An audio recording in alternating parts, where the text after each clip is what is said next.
There is a specific reason people interrupt you, look past you, or ignore you completely, and it has nothing to do with what you were saying. You have likely convinced yourself that the world is noisy, or that people are rude, or that you just need to wait for your turn to speak. But deep down, you know the truth is more uncomfortable than that. You have watched others walk into a room, say very little, and command total silence. You have seen people with half your intelligence and half your experience speak with a weight that forces everyone else to listen. The difference between you and them is not vocabulary, it is not volume, it is not charisma. The difference is respect. Respect is not something people give you out of kindness, it is a reaction. It is a biological response to the signal you are broadcasting. Right now, without realizing it, you are broadcasting a signal that tells the world it is safe to ignore you. You are teaching people how to treat you with every breath, every pause, and every inflection. And currently, you are teaching them that your words do not matter. This audiobook is not about public speaking. We are not here to discuss hand gestures or how to project to the back of a theater. Those are surface-level tricks. We are here to dismantle the psychological weak points in your communication style. We are going to strip away the apology reflex, the nervous ticking, the need for validation, and the fear of silence. We are going to rebuild your vocal identity from the ground up. This process will require honesty. You will have to confront the uncomfortable reality that your lack of authority is self-inflicted. You will have to admit that you have been trading your power for comfort, softening your edges so you don't offend anyone, and in doing so, making yourself invisible.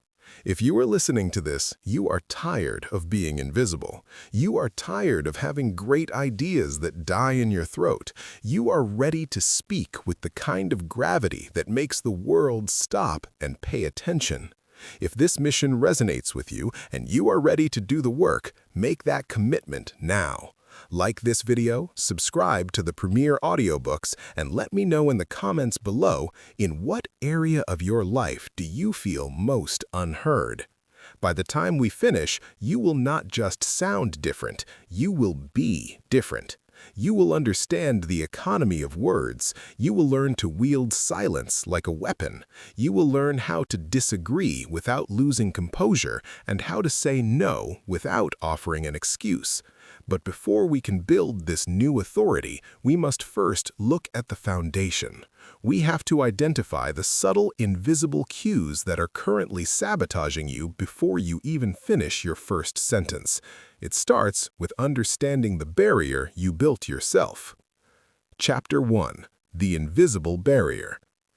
Think back to the last time you were in a group conversation. Perhaps it was a meeting at work, a dinner with friends, or a casual gathering.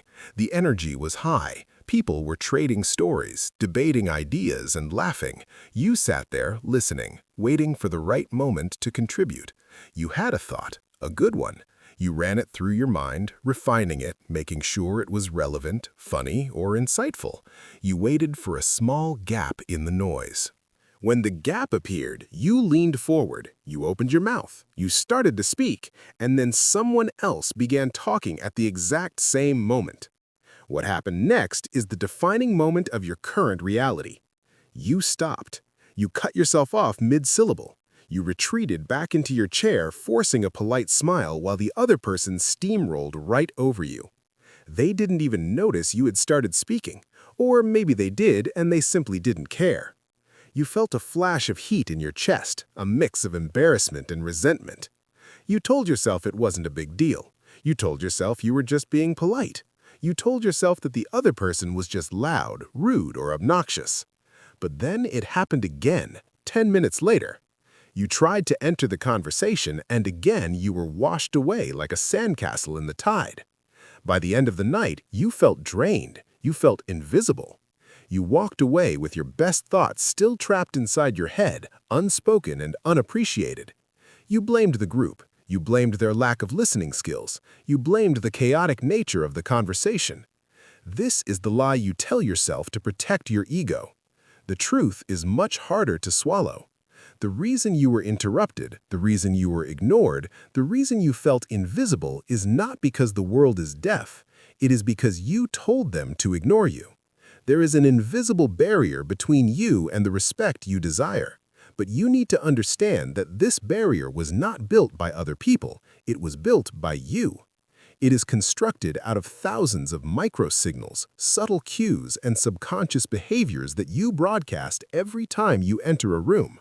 Human beings are social animals. We evolved in tribes where hierarchy meant survival. For hundreds of thousands of years, we have developed a highly sensitive internal radar for status. We can assess in a fraction of a second who holds the power in a room and who does not. We do not do this consciously. We do not think, that person seems unconfident, so I will interrupt them. It happens instinctively. It happens before logic even kicks in. When you speak, you are transmitting data on two frequencies. The first frequency is the content, the actual words you are saying, your ideas, your facts, your jokes. This is what you focus on. You spend all your time polishing the script. The second frequency is the subtext. This is the signal that tells the listener how much value you place on your own words. This signal is made up of your tone, your pacing, your volume, and your physical presence. Here is the brutal reality. When the content and the subtext disagree, the human brain always believes the subtext. If your words say, "I have a brilliant idea," but your subtext says, "Please don't be mad at me for speaking," the audience will ignore the brilliant idea. They will instinctively categorize you as low status, low priority, and low risk. They will interrupt you because your subtext told them there would be no consequence for doing so. The invisible barrier is this mismatch. It is the gap between who you want to be and who you are signaling that you are. To dismantle it, we must identify the specific behaviors that are betraying you. We must look at the three primary signals of low status that you are likely broadcasting right now. The first signal, the rush. When you finally get that moment to speak, what do? You accelerate. You talk fast. You try to cram as much information as possible into the shortest amount of time. You treat the silence like a closing door that is about to slam on your fingers. This speed is a confession.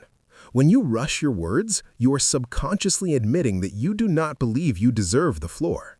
You're acting like a thief who has stolen a moment of time and is trying to get away with it before the police arrive. You are signaling to everyone in the room that your time is less valuable than theirs. Think about the most respected authority figure you know. Do they rush? Do they stumble over their words trying to get them out? No, they take their time. They speak with an agonizingly slow, deliberate cadence. They pause. They look around. They are not afraid of the silence because they know the audience will wait. They assume they will be heard. When you rush, you create anxiety in the listener. They can feel your desperation. It makes them uncomfortable. They stop listening to what you are saying and start focusing on how nervous you seem. And because you are rushing, you are prone to stumbling, muttering, or running out of breath, which only validates their assessment that you are not worth listening to. The rush is the sound of fear. It is the sound of someone who expects to be interrupted. And because you expect it, you invite it. The second signal, the permission request. Pay close attention to your eyes and your inflection the next time you start a sentence. Many people, before they speak or right as they begin, will scan the faces of the dominant personalities in the room. They will make quick, darting eye contact, looking for a nod, a smile, or a sign of approval. They are checking to see if it is safe to speak. This is the behavior of a child asking a parent for a cookie. It is a plea for permission. If you look for approval before you make your point, you have already lost the frame. You have established that the other people in the room are the judges and you are the contestant. You have voluntarily placed yourself beneath them in the hierarchy. This often manifests vocally as upspeak or high-rising terminal. This is where the pitch of your voice goes up at the end of a sentence, making a statement sound like a question. You might say, "I think we should choose the second option," but it comes out sounding like, "I think we should choose the second option?" You are testing the waters. You are offering your opinion as a suggestion that can be easily discarded rather than a directive or a firm belief. You are saying, "This is what I think," unless you disagree, in which case I will immediately retract it. People do not respect leaders who ask for permission to lead. They do not respect speakers who ask for permission to speak. If you want to be heard, you must stop asking and start taking. This does not mean being rude. It means understanding that your voice requires no external validation to be valid. You speak because you have something to say, not because someone else allowed you to say it. The third signal, the fade. This is perhaps the most tragic of the three signals. You start strong, you have a good point, you manage to capture attention for a brief second, but as you feel the eyes of the room on you, the pressure mounts. You begin to second-guess yourself mid-sentence. You wonder if you are talking too much. You wonder if your point is landing. So you fade out. Your volume drops. Your sentence structure falls apart. You end with a mumble or a weak disclaimer like, or something like that. Or, you know what I mean. You trail off, leaving the end of your sentence hanging in the air like a piece of trash. The fade is a defensive mechanism. You are trying to lower your profile before anyone can attack your position. By making your statement vague and quiet at the end, you leave yourself an escape route. If someone challenges you, you can say, "Oh, I was just thinking out loud." But this lack of conviction is lethal to respect. People want certainty. They are drawn to clarity. When you fade out, you rob your listeners of the conclusion. You force them to do the work of interpreting your meaning, and people hate doing work. If you do not have the energy to finish your own sentence with power, why should they have the energy to remember it? These three signals, the rush, the permission request, and the fade, are the bricks in the invisible barrier. They form a feedback loop. You signal weakness, people ignore you, you feel less confident, so you signal even more weakness the next time. Breaking this cycle requires a fundamental shift in how you view the act of speaking. Currently, you view speaking as a transaction where you are trying to get something from the audience. You are trying to get their attention. You are trying to get their validation. You are trying to get their approval. When you want something from someone, you are in the weaker position. You are the beggar. You must flip the dynamic. You are not there to get, you are there to give. When you speak, you are offering value. You are offering a perspective, a solution, a warning, or a moment of levity that only you possess. You are giving a gift to the room. When you truly believe that what you have to say is valuable, you do not rush the delivery. You do not ask if the recipient wants it. You do not throw it at them and run away. You present it. You place it on the table with care and confidence. This is the concept of the speaker's burden. It is your responsibility to deliver your message with enough clarity and weight that it cannot be ignored. Blaming the audience for not listening is an abdication of that responsibility. It is lazy.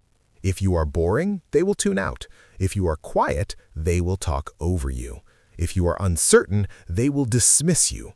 This is not cruelty. This is efficiency. The world is too loud to waste time on weak signals. So, how do we begin to dismantle the barrier?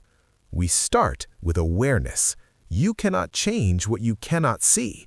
Your assignment for this chapter is a painful one. It requires courage. I want you to record yourself. The next time you are on a phone call, or in a virtual meeting, or even just chatting with a friend, turn on the voice memo app on your phone. Record 5 minutes of conversation. Then, when you are alone, listen to it. Do not listen to the words. Listen to the signal. Hear the nervous laughter filling the silence. Hear the ums and ahs bridging the gaps because you were terrified of pausing. Hear how your voice goes up at the end of a sentence when you are unsure. Hear how fast you talk when you feel the pressure to perform. It will be uncomfortable. You will cringe. You will want to turn it off. Do not turn it off. Sit with that discomfort. That cringe you feel, that is the sound of your ego dying. That is the invisible barrier becoming visible. You will realize that the person you hear on that recording is not the person you feel like on the inside. Inside, you are strong, intelligent, and capable, but the recording sounds hesitant, apologetic, and small. This gap is the enemy. Over the next 9 chapters, we are going to close that gap. We are going to align your external signal with your internal value. We are going to train you to slow down until it feels dangerously slow. We are going to strip away the permission-seeking habits. We are going to teach you to finish your sentences like a judge delivering a verdict. But it starts here. It starts with the realization that nobody is coming to save you. Nobody is going to hand you the microphone and demand everyone be quiet. You have to take the room. And you take the room by refusing to broadcast weakness. You take the room by understanding that your voice is physical real estate. When you speak, you occupy space. The invisible barrier is simply your own reluctance to occupy that space fully. You have spent years shrinking yourself to fit into the gaps left by other people. You have been polite, you have been accommodating, you have been nice. And where has it gotten you? It has gotten you ignored. The time for shrinking is over. You must accept that taking up space is an aggressive act. Speaking is an act of imposition. You are imposing your reality onto the group. This requires a certain level of arrogance, not the arrogance of thinking you are better than everyone else, but the arrogance of believing you have a right to exist. If you do not believe you have a right to exist, why should anyone else? The invisible barrier falls the moment you decide it does. It falls the moment you realize that the interruptions and the dismissal are not things happening to you, they are things you are allowing. You have identified the problem. You now know that the enemy is not the loudmouth across the table. The enemy is the rush, the question mark, and the fade. Now that we have exposed the barrier, we must look at the most pervasive habit that keeps it standing. It is a verbal tic that you likely use dozens of times a day without even noticing. It is a single word that strips you of authority before you even state your business. It is the shield you hide behind to avoid conflict. In the next chapter, we are going to talk about the apology reflex.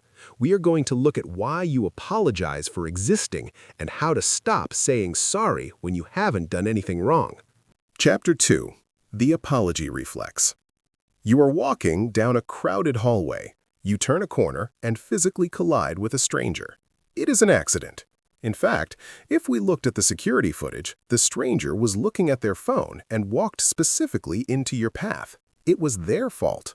Yet, before you have even regained your balance, before your brain has even processed who was standing in front of you, a word fires out of your mouth like a bullet. Sorry. Why did you say that? You didn't hurt them. You didn't intend to hit them. You were simply walking. You were existing in your own lane. And yet, your instinctual biological response to a conflict of space was to immediately accept blame. This is the apology reflex. And for many of you, it is not just happening in hallways. It is the operating system of your entire life. You send an email to a colleague to follow up on a task they are late on, and you start with, "Sorry to bother you." You speak up in a meeting to correct a factual error, and you preface it with, "I might be wrong, but..." You ask a waiter for the water you ordered 20 minutes ago, and you say, "Sorry, could I just get that water?" You are apologizing for doing your job. You are apologizing for being right. You are apologizing for being a customer. At its core, you are apologizing for occupying space. This constant low-level stream of apologies is not politeness. That is the lie you tell yourself to make it palatable. You tell yourself you are just being nice or considerate or diplomatic. Let's call it what it actually is. It is submission. Every time you say sorry when you have committed no offense, you are lowering your status. You are signaling to the other person and to everyone watching that your needs are secondary to theirs. You are saying, "My existence is an inconvenience to you, and I ask for your forgiveness for being here." This creates a disastrous dynamic in terms of respect. Respect is a currency exchanged between equals. When you apologize for things that are not your fault, you break that equality. You place yourself in debt. You essentially hand the other person a coupon that says, "I am wrong, you are right." If you do this enough times, people will start to believe you. If you act like an inconvenience, people will treat you like one. They will start to feel that you are actually bothering them simply because you keep telling them that you are. You are planting the seed of your own irrelevance. The anatomy of soft language. The apology reflex is not limited to the word sorry. It infects your vocabulary through what linguists call hedging or softeners. These are words and phrases designed to cushion the impact of your statements, to make them less threatening and therefore less likely to be rejected. The most dangerous of these words is just. I just wanted to check in. I just thought maybe we could try this. I'm just saying. Just is a minimizer. It shrinks your intent. It implies that what you are doing is a small, insignificant little thing that shouldn't be taken too seriously. It is a beg. It says, please don't be mad at me. I'm only taking up a tiny bit of your time. Remove the word just from those sentences and feel the difference in power. I wanted to check in. I thought we could try this. I am saying. Suddenly, you are not begging, you are stating. You are not a nuisance, you are a professional. Another common manifestation of the apology reflex is the phrase, does that make sense? You finish explaining a complex idea or giving an instruction, and you immediately undercut your own authority by asking, does that make sense? Think about what that question implies. It implies two possibilities. You are so incoherent and poor at communicating that you doubt your own ability to be understood. The listener is too stupid to grasp what you just said. Neither of these options builds respect. If you are a leader asking, does that make sense, signals insecurity. It shows you are looking for validation. You want them to nod and say, yes, you were smart, you were clear. You were fishing for reassurance. A high-status speaker assumes they made sense. If there is confusion, they let the listener ask for clarification. They do not preemptively apologize for potential confusion. The psychology of the preemptive strike. Why do we do this? Why do we sabotage our own authority with soft language and reflexive apologies? It stems from a fear of aggression. Somewhere in your past, you learned that having an opinion, making a demand, or taking up space was dangerous. You learned that if you stood too tall, you would get cut down. So you developed a survival strategy, preemptive surrender. The logic of the subconscious mind is this: if I criticize myself first, you can't criticize me. If I apologize before you get angry, I can diffuse your anger. If I make myself small, you won't see me as a threat and you won't attack me. This strategy works perfectly if your goal is to be safe. It is a fantastic strategy for a prey animal trying to avoid a predator. But it is a terrible strategy for a human being trying to build a legacy. Safety and respect are mutually exclusive. To be respected, you must be a force. You must be willing to be a threat in the sense that you are a person of consequence, a person who can say no, a person who can stop the room. When you apologize for nothing, you are telling the world, I am not a force. I am soft. You can walk through me. The boy who cried wolf. There is another cost to this reflex: inflation. In economics, when you print too much money, the value of the currency drops. The same is true for apologies. If you spend your apologies on spilled coffee, awkward silences, and asking questions, you have nothing left in the bank for when you actually screw up. When you truly make a mistake, when you miss a deadline, when you hurt a friend, when you fail a project, your "I'm sorry" will mean nothing. Why? Because you said the same thing to the guy who bumped into you in the elevator. You have devalued your own repentance. People who command respect apologize rarely, but when they do, it hits like a sledgehammer.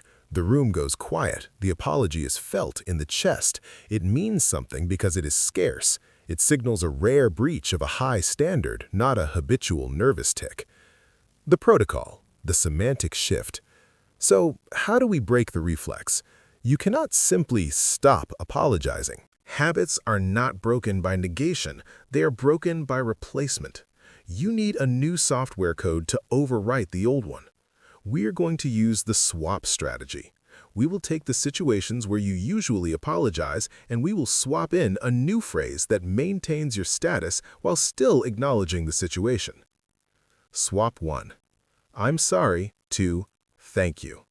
This is the most powerful shift you can make. Scenario: you are 5 minutes late to a meeting.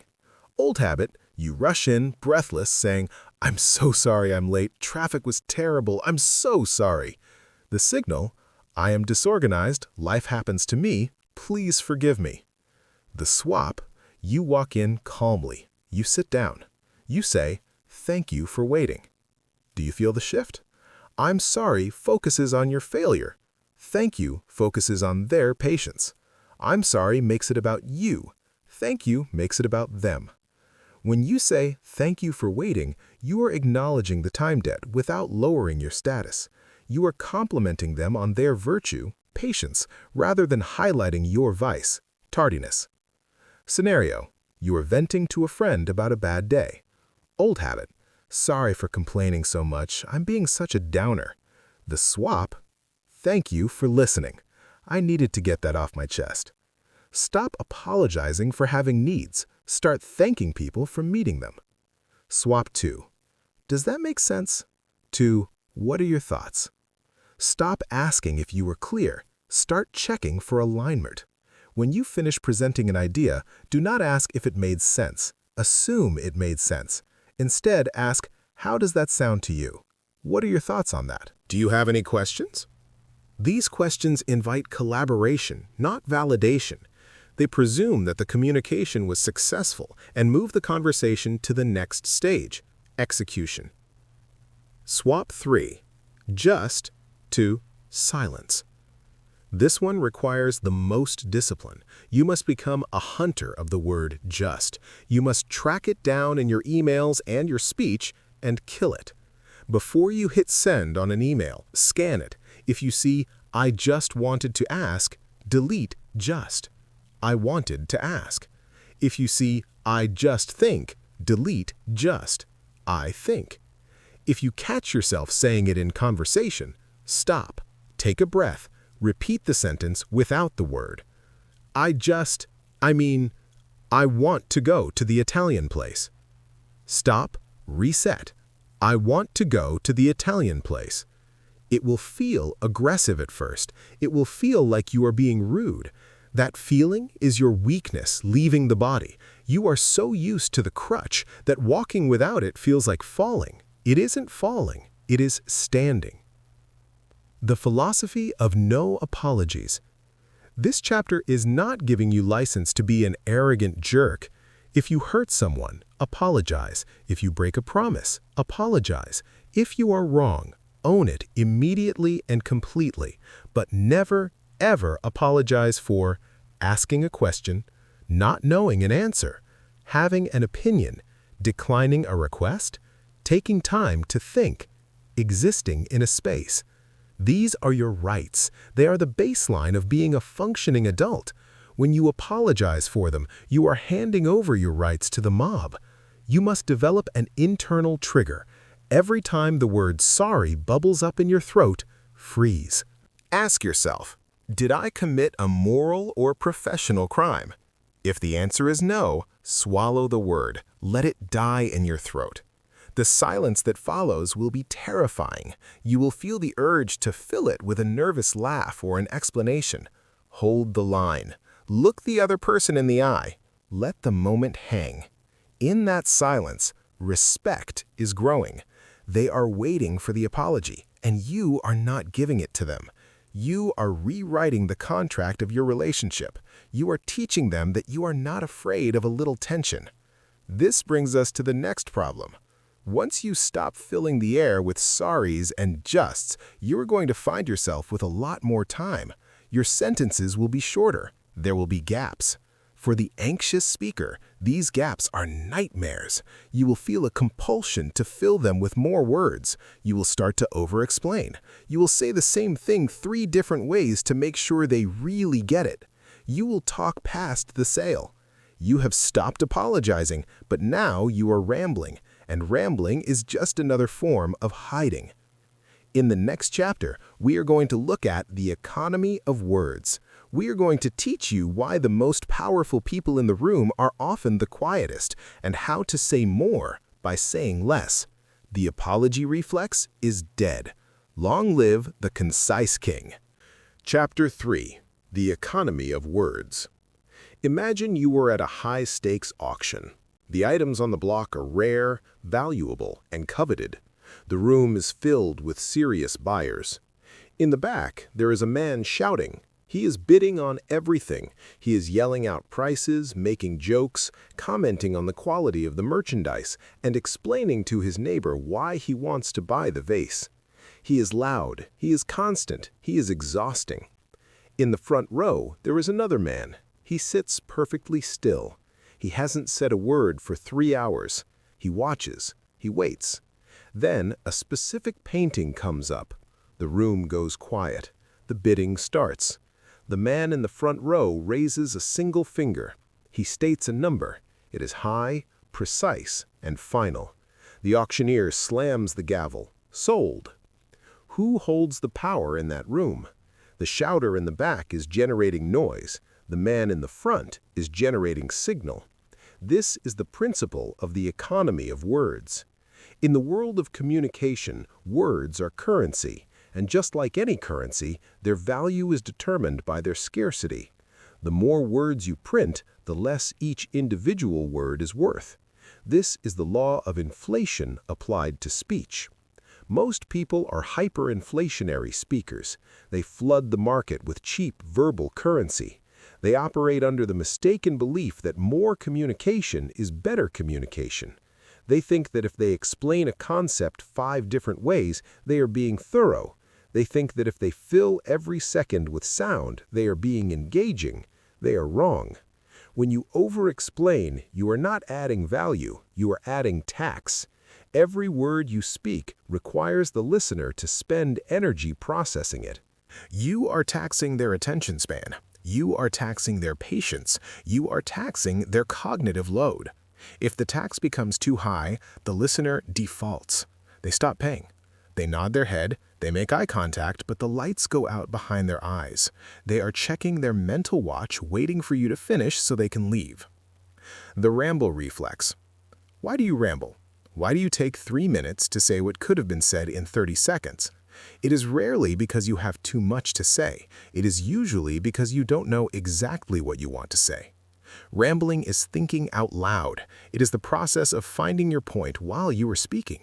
You start a sentence with a vague idea, and you keep adding clauses hoping that eventually you will stumble upon the truth. You are inviting the audience to watch you draft the script in real time. This is lazy. It is disrespectful to the listener. It says, I didn't take the time to clarify my thoughts, so I'm going to waste your time while I figure it out. There is a second, darker reason for the ramble. Insecurity. You state an opinion, but then a wave of doubt hits you. Do they understand? Do they agree? Do they think I'm smart? So you say it again, but in different words. You add an example. Then you add a justification. Then you circle back to the original point just to be safe. You are burying the diamond in a pile of mud. You are trying to bulletproof your argument by building a wall of words around it. But walls don't attract people. They keep people out. The signal-to-noise ratio. High-status individuals have an incredibly high signal-to-noise ratio. When they open their mouths, information comes out. Not fluff, not filler, not repetition. Information. Because they speak rarely, people listen closely. They know that if they zone out for 10 seconds, they might miss the only thing that matters. Contrast this with the low-status rambler. People know they can tune this person out for 5 minutes. Go make a coffee, come back, and they won't have missed anything substantial. The rambler has trained the audience that their words are disposable. If you want respect, you must become a ruthlessly efficient editor of your own speech. You must treat every sentence like a legal contract. If a word doesn't serve a specific purpose, it is a liability. Cut it. The rule of the bullet. How do we implement this? We start with the rule of the bullet. Imagine you are in a war zone. You have a rifle, but you only have 10 bullets. You are not going to fire blindly into the bushes hoping to hit something. You are going to wait. You are going to aim, and you are going to fire one shot that hits the target. In conversation, your points are your bullets. Before you speak, ask yourself, what is the target? What is the one thing I want this person to know, feel, or do? If you cannot answer that question in one sentence, you are not ready to speak. Keep your mouth shut until you can. Once you have the target, fire the bullet. State your point clearly, directly, and without decoration. And then, this is the hardest part, stop firing. The art of the hard stop. The most common mistake people make after delivering a powerful line is that they keep talking. I believe this project is a risk we shouldn't take. That is a strong statement. It is a bullet. It hit the target. The room is processing it, but the silence makes you nervous. You feel exposed, so you ruin it.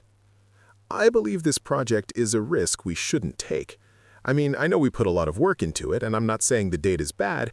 It's just that, the market is weird right now, and I just feel like maybe we should look at it again. Does that make sense? You just took a sniper shot and turned it into a confetti cannon. You diluted your power to zero. You must learn the art of the hard stop. Make your point, put a period at the end of it, and then physically close your mouth. Do not trail off. Do not add a disclaimer. Do not summarize what you just said. I believe this project is a risk we shouldn't take. Silence. Let the statement hang there. Let the weight of it settle on the shoulders of the listener. If they want elaboration, they will ask for it. And when they ask, "Why do you think that?" you now have permission to fire the next bullet. Because the cost of acquisition has doubled in the last month. Silence. See the rhythm? Statement, silence. Statement, silence. It is a tennis match. You hit the ball over the net. You do not run over to the other side and hit it back to yourself. You wait for them to return it. The bottom line up front. In the military, there is a communication standard known as BLUF, bottom line up front. It means you start with the conclusion. You do not walk the listener through your journey of discovery. You give them the destination first. Most people tell stories chronologically. So I was looking at the data and I noticed this weird trend in Q3, so I called the supplier and they said they were having a shortage, and then I realized that this might impact our deadline. This is exhausting. The listener is thinking, where is this going? Are we in trouble? Is this good news? Flip it. Give the bottom line up front. We're going to miss the deadline. Now you have their attention. Now the stakes are set. Now, when you explain the context, they are listening because they understand the relevance. We're going to miss the deadline. The supplier has a shortage that impacted Q3 data. This structure commands respect because it respects the listener's time. It shows you are confident enough to lead with the bad news or the good news without needing to soften the blow with a long preamble. The death of "and." If you record yourself again, you will notice a specific conjunction that is keeping you from being concise. And. You use "and" to glue together 5 different thoughts into one run-on sentence. I went to the store and it was closed and I was frustrated and I called Mike and he didn't answer. This is the speech pattern of a child. It lacks authority. It lacks rhythm. Authority speaks in periods. I went to the store. It was closed. I was frustrated. I called Mike. He didn't answer. Do you hear the difference? The first version is a whine. The second version is a report. When you use periods, you create natural breaks. You give the listener time to digest each unit of information. You sound composed. You sound like you are in control of the narrative, rather than the narrative dragging you along. The editing process involves 3 cuts. Cut the preamble. Remove the warm-up. I was thinking about this the other day and I wanted to bring it up. Gone. Start with the thought.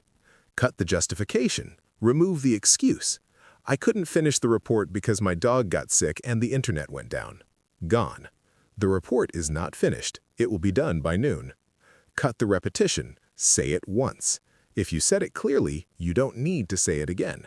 If you didn't say it clearly, saying it again won't help. You need to say it better, not more. The fear of being misunderstood. The root of overtalking is the fear of being misunderstood. You think that if you provide more detail, you reduce the risk of confusion. But the human brain is a filter. It is designed to ignore the mundane. When you bury your main point in a mountain of details, you actually increase the chance of being misunderstood because the listener has to dig through the trash to find the treasure. Precision is the ultimate clarity. Think of a pilot making an announcement during turbulence. Ladies and gentlemen, we are experiencing some rough air. Please fasten your seatbelts. Flight attendants, take your seats. Imagine if the pilot spoke like you. Hey guys, just wanted to hop on here and say, the weather radar is looking a little green and yellow, and sometimes that means bumps, so I don't want anyone to get hurt, obviously. So if you could just click that belt in, that would be super helpful. Who do you trust? The pilot who speaks with economy or the pilot who rambles? The economy of words creates trust. It signals competence. It tells the listener, I know exactly what is happening and I know exactly what needs to be done. The golden handcuffs. Here is your challenge for the next 24 hours. I want you to imagine you have a pair of golden handcuffs on your vocabulary. You are being charged $100 for every word you speak. Before you open your mouth, calculate the cost. Is this comment worth $500? Is this joke worth $1,200? You will find that you start to stay silent a lot more. You will find that you stop interrupting. You will find that when you do speak, you choose words that punch above their weight. You will replace, I think it would be a really good idea if we could potentially try to, with, we should try. You will save thousands of dollars in imaginary currency, but you will gain something far more valuable in reality.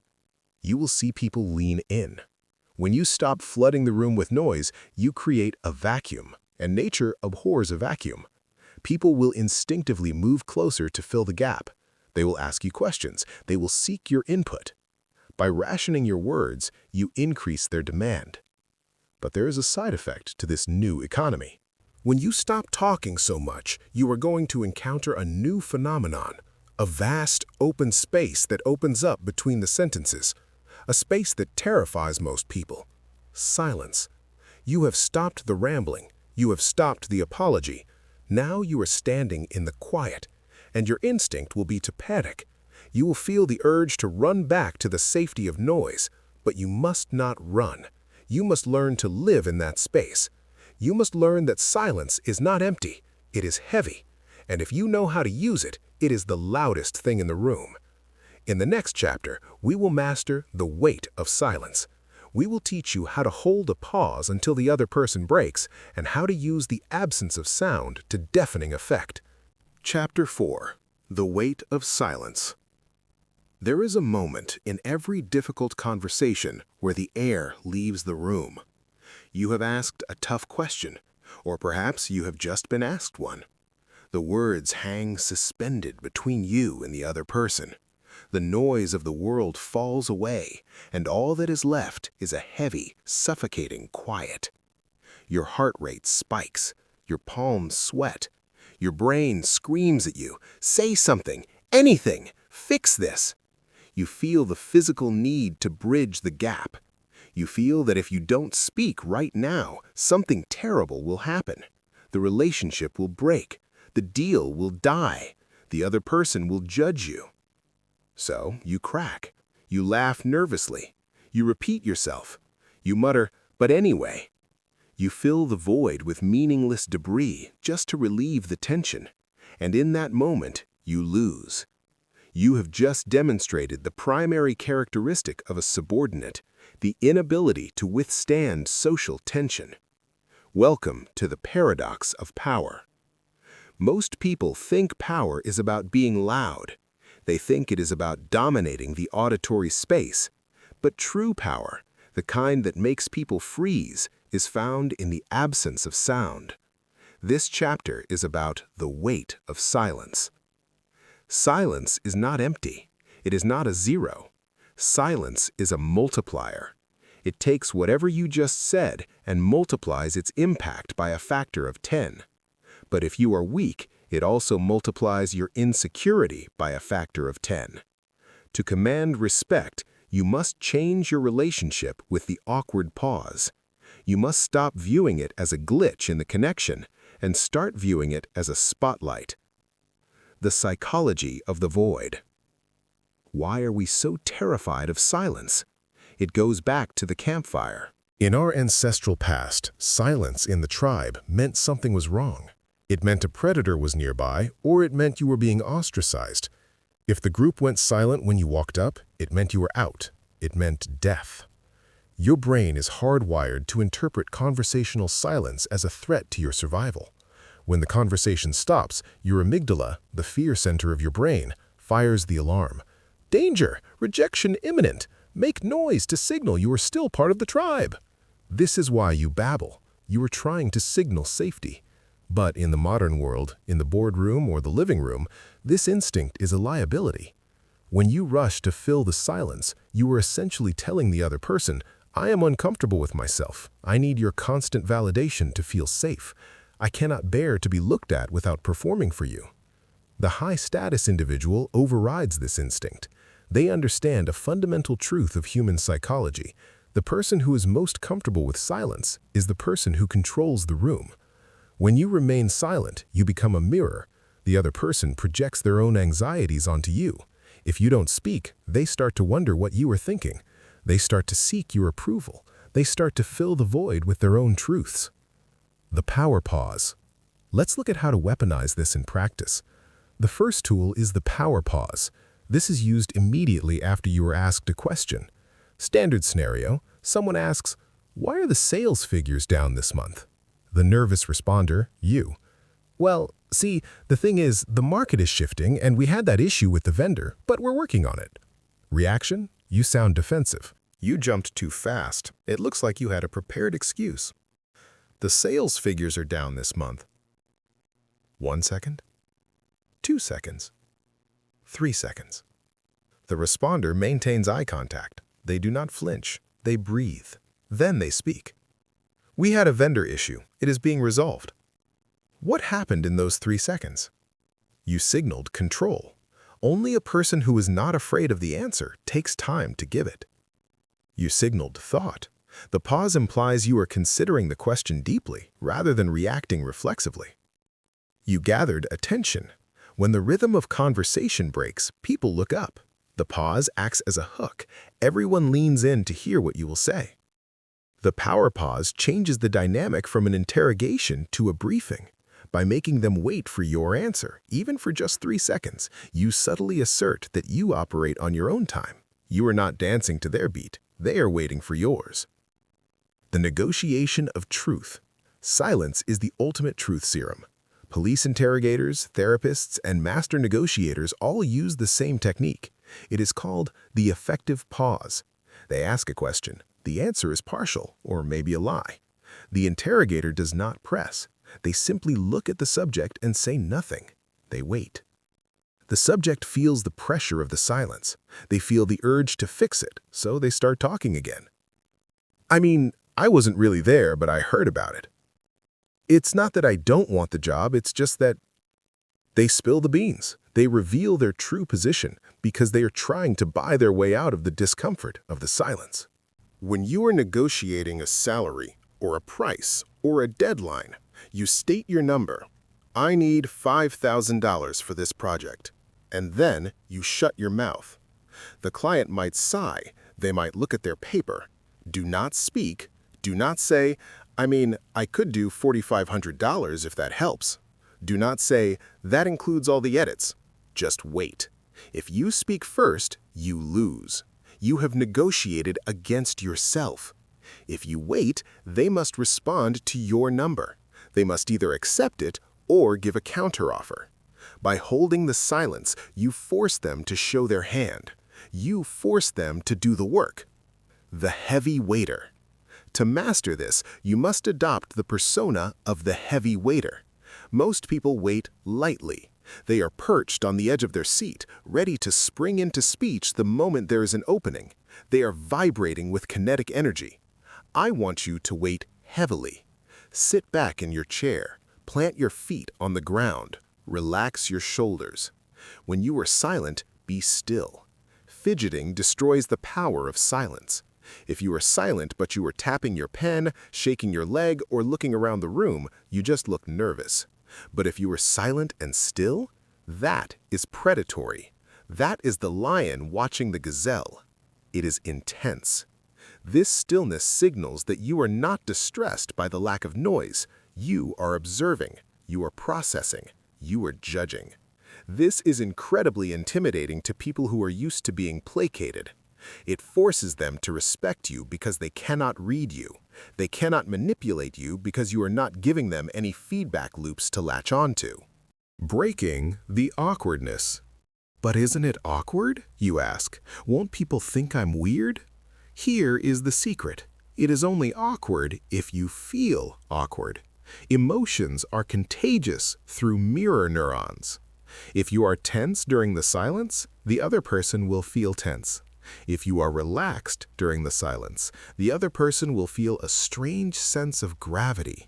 They won't think you are weird. They will think you are deep. They will think you are serious. Think of the characters in movies who command the most respect. The Godfather, the veteran detective, the wise sage.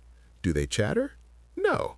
They sit in silence until the silence becomes unbearable for everyone else, and then they break it with a single decisive sentence. You are rewriting your character. You are moving from the comic relief to the protagonist. The drill, the 3-second rule. Here is your assignment for this chapter. It is simple, but it will feel like holding your breath underwater. For the next 48 hours, obey the 3-second rule. Whenever someone asks you a question, whether it is your boss, your spouse, or a barista, count to 3 in your head before you answer. 1, 2, 3. Then speak. You will feel a panic rise in your throat on 1. You will feel the other person's eyes widen slightly on 2. You will feel a surge of power on 3. You will realize that the world did not end. The conversation did not implode. In fact, the other person is looking at you with more focus than they ever have before. You will also notice that your answers are better. In those 3 seconds, your brain has time to filter out the ums, the uhs, and the stupid jokes. You will speak more clearly because you gave yourself the runway to do so. Silence as a mercy. There is one final aspect of silence that is not about power, but about connection. Sometimes, the most respectful thing you can do is to be silent with someone. When someone is telling you something difficult, when they are venting or grieving or confessing a mistake, the apology reflex wants to say, "It's okay, don't worry about it." The fixer reflex wants to say, "Here is what you should do." But the master communicator stays silent. They hold the space. They nod. They look the person in the eye. They let the person finish their thought completely. This is a rare gift.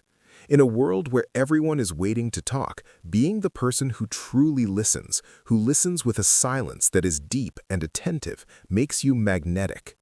People will come to you because they know you are a safe harbor.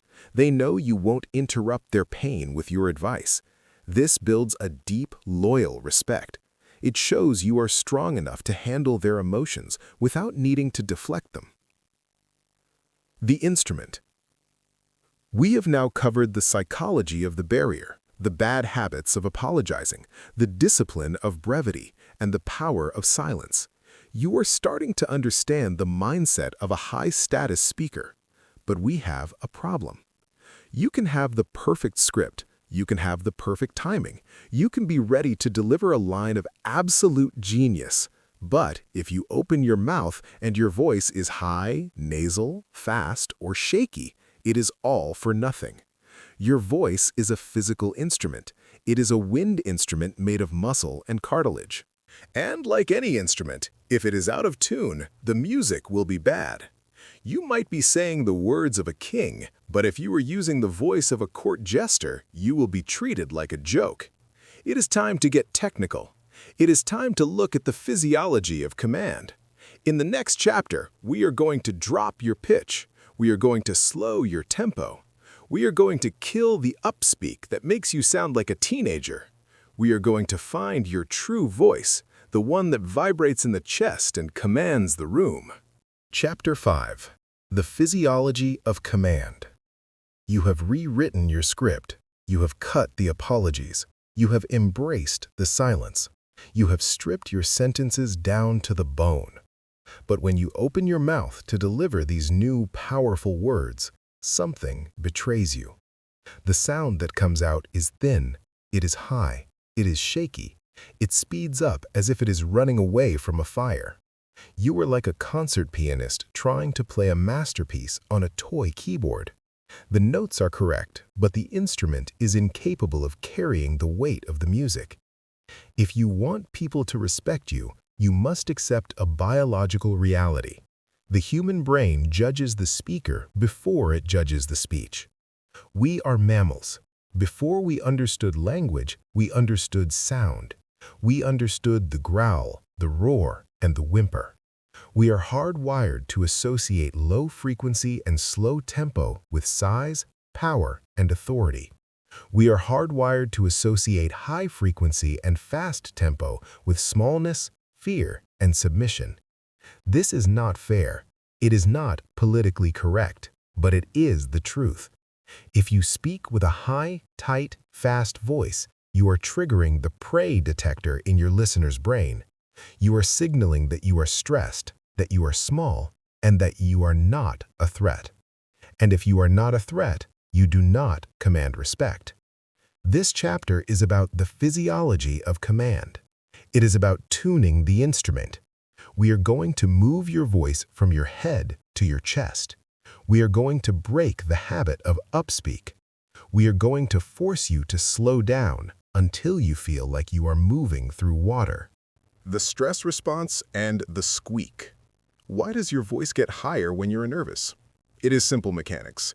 Your voice is produced by air passing through your vocal cords.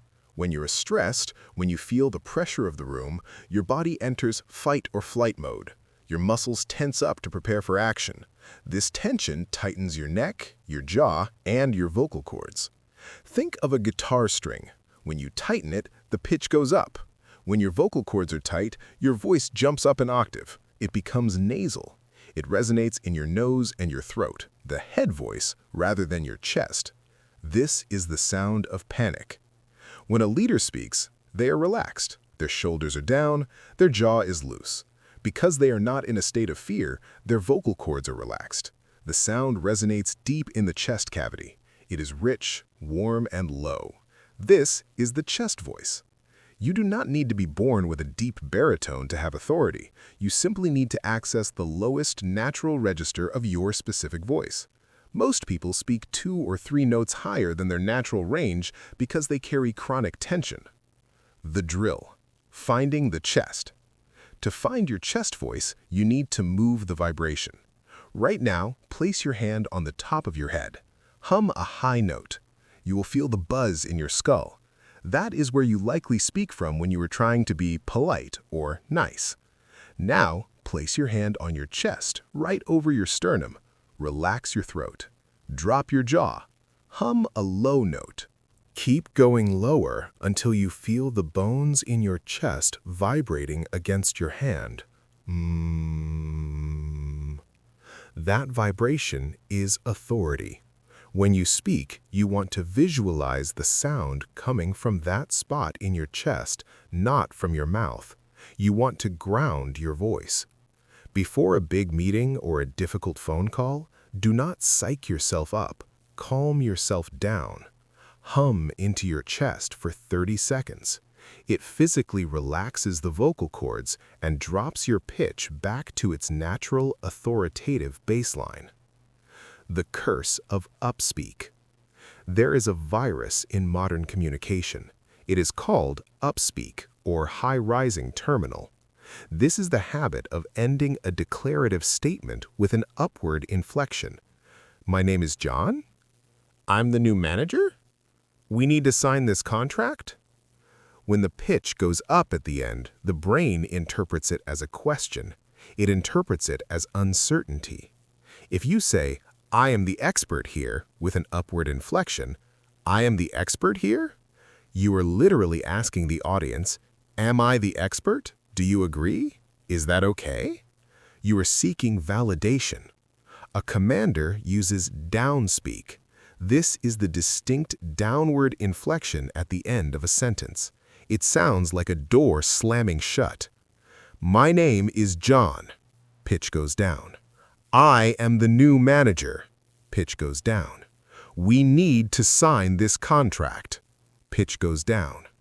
The downward inflection signals finality. It signals that the statement is not up for debate. It is a fact. Police officers are trained in this. They do not say, "Step out of the car." They say, "Step out of the car." The voice drops at the end. It commands compliance. You must record yourself and audit your inflection. If you hear that little lift at the end of your sentences, you must kill it. It is destroying your credibility. Practice saying your name, your job title, and your price, and force the pitch to drop on the last syllable. It will feel agonizingly slow at first. It will feel like you are being cold. You are not being cold. You are being clear. The tempo of authority. We touched on rushing in Chapter 1, but we need to look at the mechanics of speed. Fast talking is a sign of a high G environment. If you are a small animal in the jungle, you move fast and you communicate fast because you might get eaten. Slow talking is a sign of a low G environment. If you are the lion, you move slow. Who is going to eat you? Nobody. When you speak fast, you are simulating a high G environment. You are telling the listener, "Quick, listen to this before I get cut off." To command respect, you must artificially slow your tempo. I do not mean dragging out your words. I mean adding space between the words. I want to talk about the budget. This feels agonizingly slow to you. Inside your head, you are screaming, "Get on with it!" But to the listener, it sounds hypnotic. When you slow down, you force the listener to process every single word. You are effectively saying, "My time is not scarce. I have all the time in the world, and you will wait for me to finish." This also gives you a tactical advantage. When you speak slowly, you have time to think ahead. You can choose the perfect word for the end of the sentence while you are still at the beginning of it. You stop stumbling because you are no longer tripping over your own tongue. Volume versus projection. Many people mistake commanding for loud. They think they need to shout to be heard. Shouting is actually a sign of weakness. It implies you have lost control. It implies you are trying to force your will through brute strength. True authority is quiet. It doesn't need to shout because it assumes it will be listened to. However, quiet does not mean weak. You need projection. Projection is the ability to throw your voice to the back of the room without shouting. It comes from the diaphragm, not the throat. If you whisper from your throat, it sounds raspy and fearful. If you whisper from your diaphragm, it sounds intense and dangerous. Think of a parent scolding a child in a public place. If they yell, they look out of control. But if they lean in close, drop their voice to a low, resonant rumble, and speak with perfect articulation, that is terrifying. That commands instant obedience. You want that stage whisper quality. You want to be able to drop your volume but increase your intensity. The articulation of steel. Lazy speakers slur their words. They drop consonants. Gonna, wanna, dunno. I don't know, what do you think? This is mushmouth. It signals laziness. It signals a lack of education or a lack of care. Respected speakers articulate. They hit the consonants. They finish the word before starting the next one. I do not know. What do you think? Sharpen your T's. Hit your K's. Let the audience hear the edges of the words. When you articulate clearly, you sound precise. You sound like a surgeon. You sound like someone who pays attention to detail. And if you pay attention to the detail of your pronunciation, people assume you pay attention to the detail of your work. The physicality of the frame. Your voice does not exist in a vacuum. It is part of your body. If your body is collapsed, your voice will be collapsed. You cannot speak with authority if you are slouched in a chair, shoulders rolled forward, compressing your lungs. To activate the physiology of command, you must open the cage. Sternum up. Lift your chest bone toward the ceiling. This unblocks the diaphragm and allows for deep breath. Shoulders back and down. Roll your shoulders back to open the throat. Tension in the shoulders strangles the voice. Head level. Do not tilt your chin up, arrogance, or down, submission. Keep it level with the horizon. When you assume this posture, your voice naturally drops. It naturally projects. You don't even have to try as hard. The instrument is now aligned.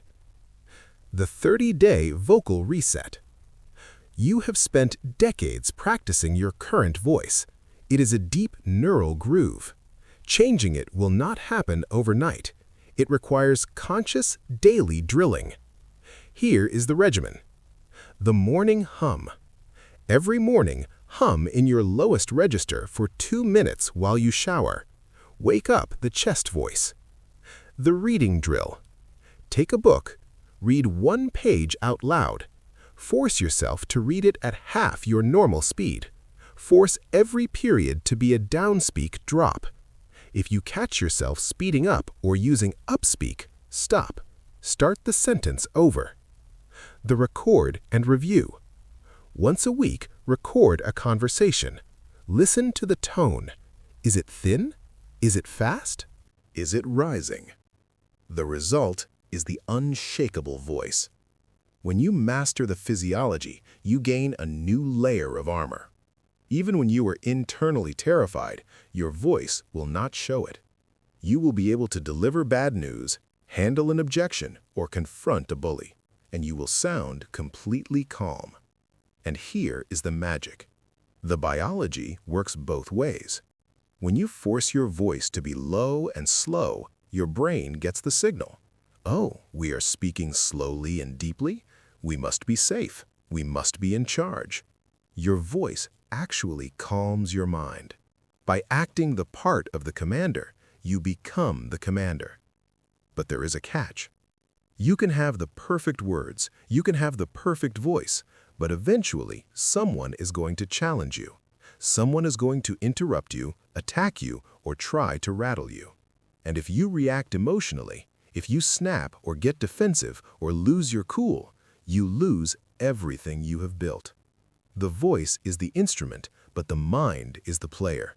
And the player must be ice cold. In the next chapter, we are going to build the unreactive mind. We are going to teach you how to detach from the chaos, how to control your emotional spikes, and how to remain the unmoved mover when everyone else is losing their heads. Chapter 6. The Unreactive Mind. Picture this scenario. You are in a meeting. A colleague, let's call him Mark, decides to attack your project. He is aggressive. He raises his voice. He makes a sarcastic comment about your competence. If you actually knew how to manage a budget, we wouldn't be in this mess. The room goes silent. All eyes turn to you. Your heart hammers against your ribs. The blood rushes to your face. You feel a surge of pure, white-hot anger. Your instinct, the animal inside you, screams, fight back, defend yourself, hurt him. So you snap. Excuse me? I know exactly how to manage a budget, Mark. Maybe if you did your job, I wouldn't have to clean up your mess. You said it with force. You thought you were being strong. You thought you were standing up for yourself. But look at the room. Look at the faces of the others. They aren't looking at you with respect. They are looking at you with pity. Why? Because Mark pushed a button and you jumped. He pulled a string and you danced. By reacting emotionally, you just confirmed Mark's status as the alpha. He controlled your emotional state. He possessed the power to make you lose your composure with a single sentence. You entered his frame.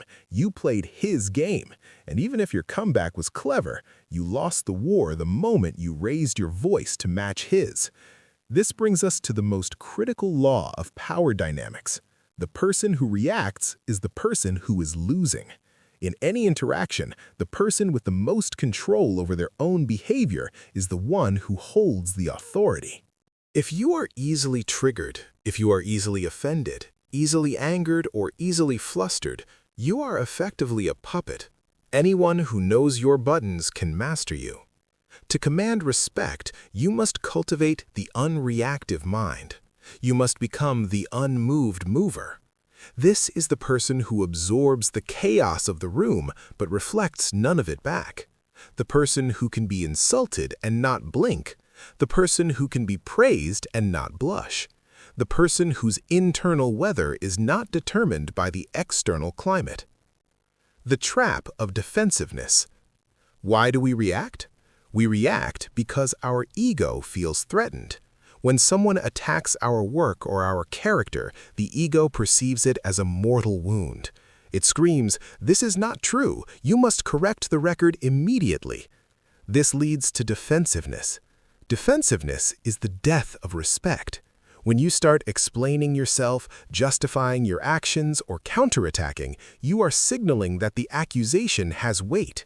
You are signaling that the attacker's opinion matters deeply to you. If a toddler walked up to you and called you a stupid poopy head, would you get angry? Would you scream, "I am not a poopy head, I have a master's degree"? No, you would laugh. You would ignore it. Why? Because the toddler's opinion has zero value to you. You are so secure in your status as an adult that the insult cannot land. High-status individuals treat rude colleagues, angry bosses, and internet trolls like toddlers. They do not get defensive because they do not value the attacker's judgment enough to be hurt by it. The power of non-reaction. Imagine the scenario with Mark again, but this time you have the unreactive mind. If you actually knew how to manage a budget, we wouldn't be in this mess. You do not flinch. You do not interrupt. You keep your face completely neutral. You look him dead in the eyes. You wait for him to finish. You wait for the silence to hang in the air. You let his anger splash against you like water on a rock. Then, calmly, slowly, and with a lower pitch, you say, "Are you finished?" Or perhaps you say, "I hear that you are frustrated. However, we are going to discuss the data, not personal opinions." Do you see the difference? In the first scenario, you joined him in the mud. In the second scenario, you remained on the balcony looking down at him rolling in the mud. By refusing to match his energy, you highlight his lack of control. He looks hysterical. You look stoic. He looks emotional. You look rational. The contrast destroys him. The room instantly recognizes who the leader is. The leader is the one who is calm. The stimulus-response gap. How do you achieve this? How do you stop the blood from boiling? Viktor Frankl, a psychiatrist and Holocaust survivor, famously said, "Between stimulus and response, there is a space. In that space is our power to choose our response." Most people have no space. Stimulus, insult, response, anger. It is instantaneous. It is robotic. The unreactive mind widens the gap. Stimulus, insult, the gap, response, choice. Your training is to live in that gap. When the insult lands, your first job is not to speak. Your first job is to inhibit the reflex. Freeze. Do not move. Do not shift in your chair. Breathe. Take one silent, deep breath. Visualize the emotion as a wave. Watch it rise, crest, and pass. In that gap, you ask yourself a question. What is the most strategic move right now? Usually, the most strategic move is to do nothing. The technique of the specimen. To help you detach, use the specimen technique. When someone is yelling at you or being difficult, imagine you are a scientist in a lab coat behind a glass wall. The person yelling is a specimen in a jar. You are observing them. Instead of thinking, "He is attacking me," think, "Fascinating. The subject appears to be losing emotional control. His face is turning red. His voice is cracking. He is clearly under high stress." By shifting from victim to observer, you deactivate your ego. You become curious instead of furious. You cannot be hurt by a specimen. You study it. When you look at someone with clinical curiosity while they are trying to insult you, it is incredibly unnerving for them. They want a reaction. They want a fight. When you give them a blank, analytical stare, you starve them of the fuel they need. The boredom defense. Another powerful tool for the unreactive mind is boredom. Anger implies investment. Hatred implies investment. But boredom? Boredom implies total irrelevance. If someone is trying to bait you, the most disrespectful thing you can do is look bored. They make a snide comment. You look at them, blink once, and then turn back to your papers. Anyway, as I was saying, you treated their comment like a fly buzzing in the room. You didn't even swat it, you just ignored it. This signals, you are so beneath my concern that I will not even acknowledge your attempt to disrupt me. This is the nuclear option. Use it carefully. It creates enemies, but it establishes absolute dominance. Separating data from delivery. The unreactive mind is not about being arrogant or ignoring valid feedback. It is about filtering. Sometimes people scream at you because they are right. You did mess up. The amateur hears the scream and fights back. The master hears the data and ignores the scream. If your boss yells, "This report is garbage, you missed the deadline and the numbers are wrong," the unreactive mind filters out the noise, garbage, yelling tone, and extracts the data. Missed deadline, wrong numbers. You respond only to the data. You are right, the deadline was missed and I will review the numbers immediately. You completely ignore the tantrum. You do not apologize for your character, you acknowledge the error in the work. This is disarming. The boss is ready for a fight. They are ready for excuses. When you own the data calmly without reacting to the emotion, you deflate their balloon. There is nothing left for them to yell at. The "is that it" tactic. What if the attack is purely personal? What if there is no data, just malice? Use the "is that it" tactic. Let them vent, let them insult, let them run out of breath. Stand there and listen patiently. When they are done, pause. Then ask calmly, "Is there anything else?" This question is devastating. It implies that their worst attack was insufficient. It implies that you are still standing, unhurt, and waiting for more. It shows that their weapon is blunt. Usually, they will stammer, "No, that's it."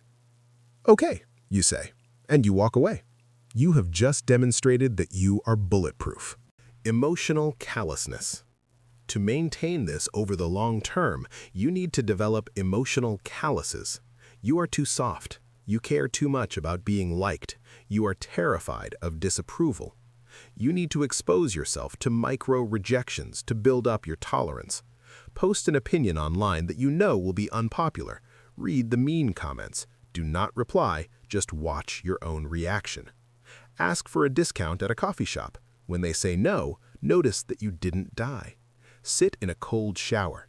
Your body will scream, "Get out!" Force your mind to stay calm. You are training your nervous system to tolerate high-stress inputs without discharging the energy. The internal monologue. Your internal monologue is the key. When the pressure hits, what are you saying to yourself? The victim says, "Why is this happening? This is unfair. They hate me." The master says, "This is a test. I am calm. I am in control." You must rewrite the script. When chaos erupts, your mantra should be, "I am the eye of the storm." Around you, things are spinning, debris is flying, people are screaming. But in the center, where you are, it is still, it is silent. You operate from the center.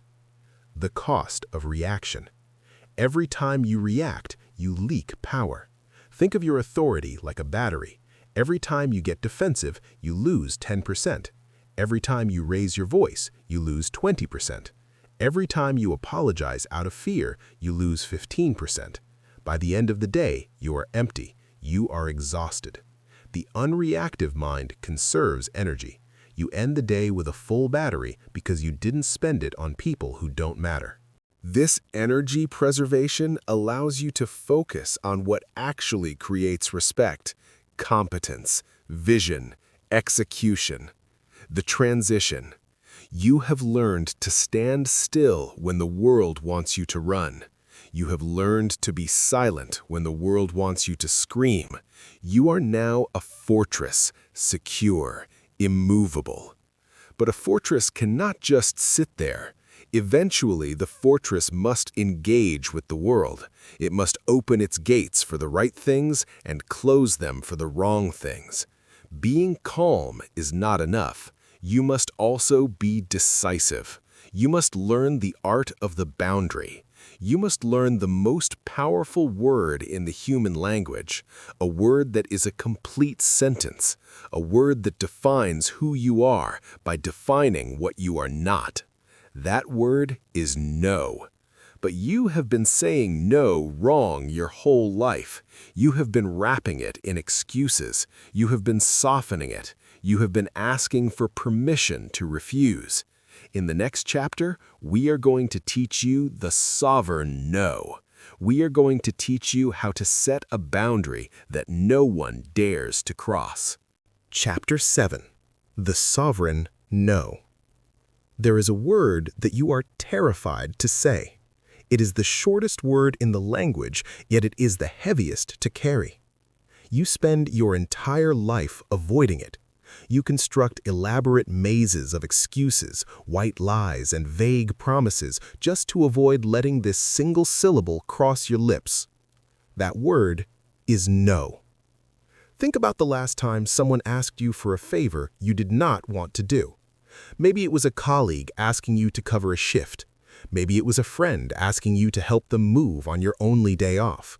Maybe it was a family member asking for money. You didn't want to do it. Every fiber of your being screamed, "Don't do it." You knew it would drain you. You knew it would breed resentment. But what did you say? Did you look them in the eye and say, "No, I will not do that"? Of course not.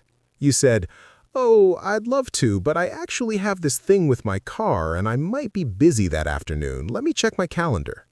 You lied. You stalled. You offered a justification. You wrapped your refusal in layers of cotton so that nobody would get hurt. You begged them to understand that you are a good person who is simply the victim of circumstance. This is the behavior of a servant, not a sovereign. A sovereign, a king, a queen, an owner, understands a fundamental truth. Your time, your energy, and your attention are your property. You have the absolute right to dispense them or withhold them as you see fit. You do not owe anyone an explanation for how you manage your own kingdom. When you offer an excuse with your no, you are essentially saying, "I do not have the authority to refuse you, but this external circumstance prevents me from obeying you." You are handing your power to the excuse. This chapter is about reclaiming that power. It is about learning to deliver the sovereign no.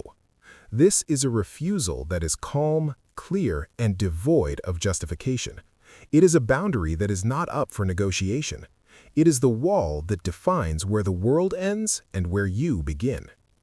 The anatomy of the weak no. To understand the sovereign no, we must first dissect the weak no. The weak no is built on the because.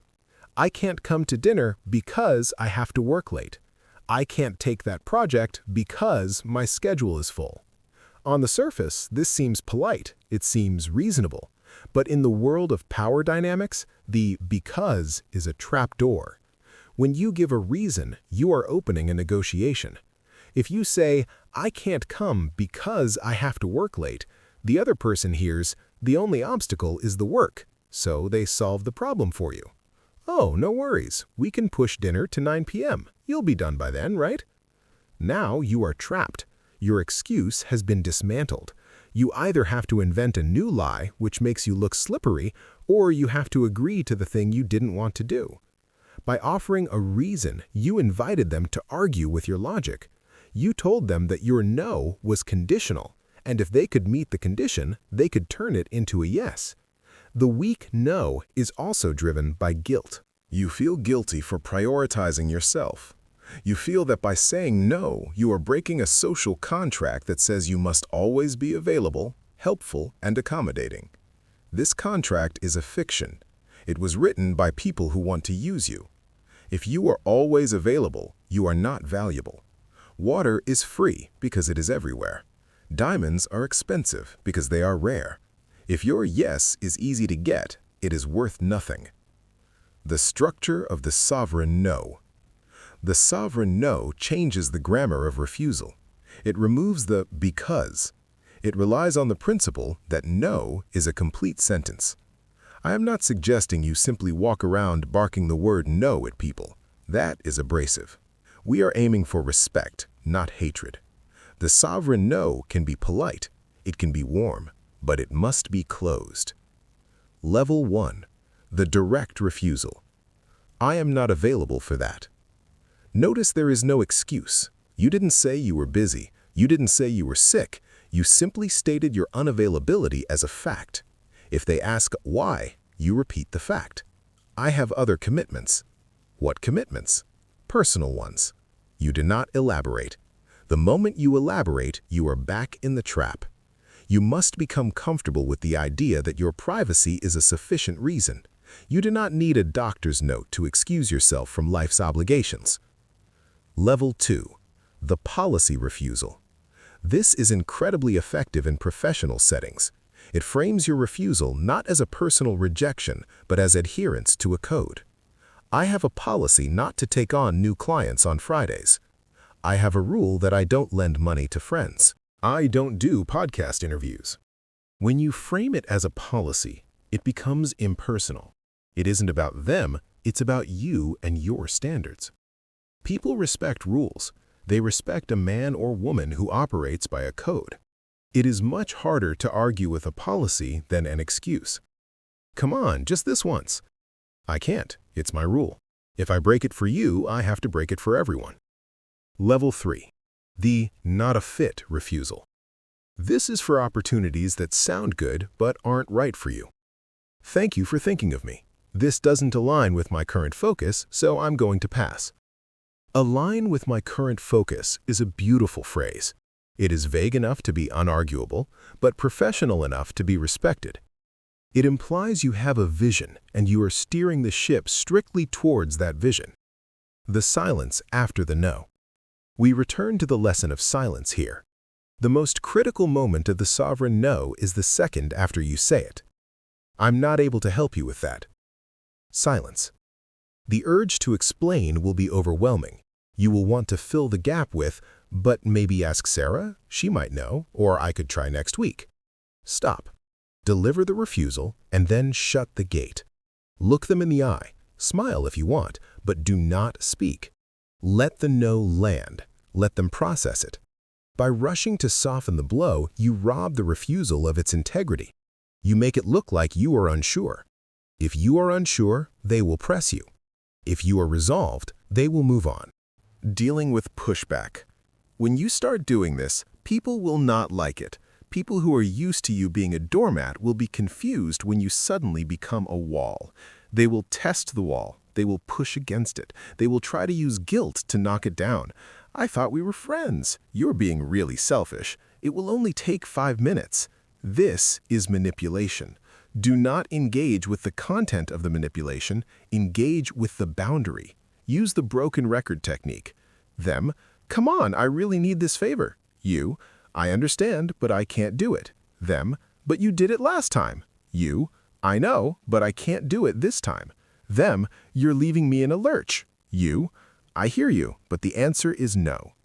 You do not get angry, you do not get defensive, you simply stay on the message. You are a rock in the surf. The waves crash over you, but the rock does not move. Eventually, the waves recede. The fear of loss. You are afraid that if you say no, you will lose opportunities, you will lose friends, you will lose favor. Let me reframe that for you.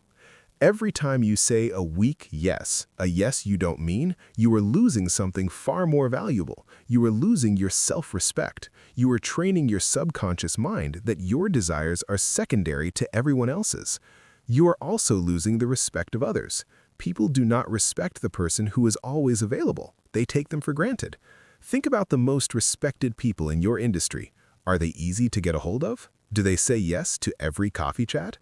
Do they agree to every project? No. They are guarded. They are selective. Their yes is gold because their no is iron. When you start saying no, you create scarcity. You signal that your time is a limited resource. And when you finally do say yes, people appreciate it. They know you chose them.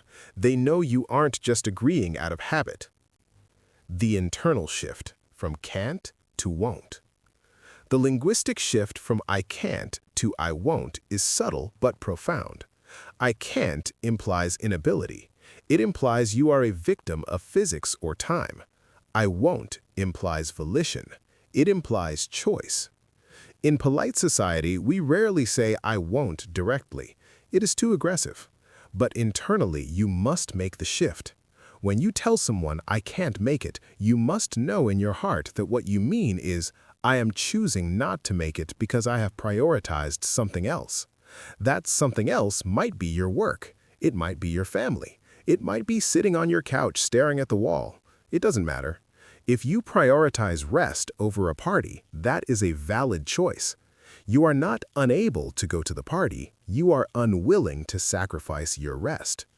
Owning this choice kills the guilt.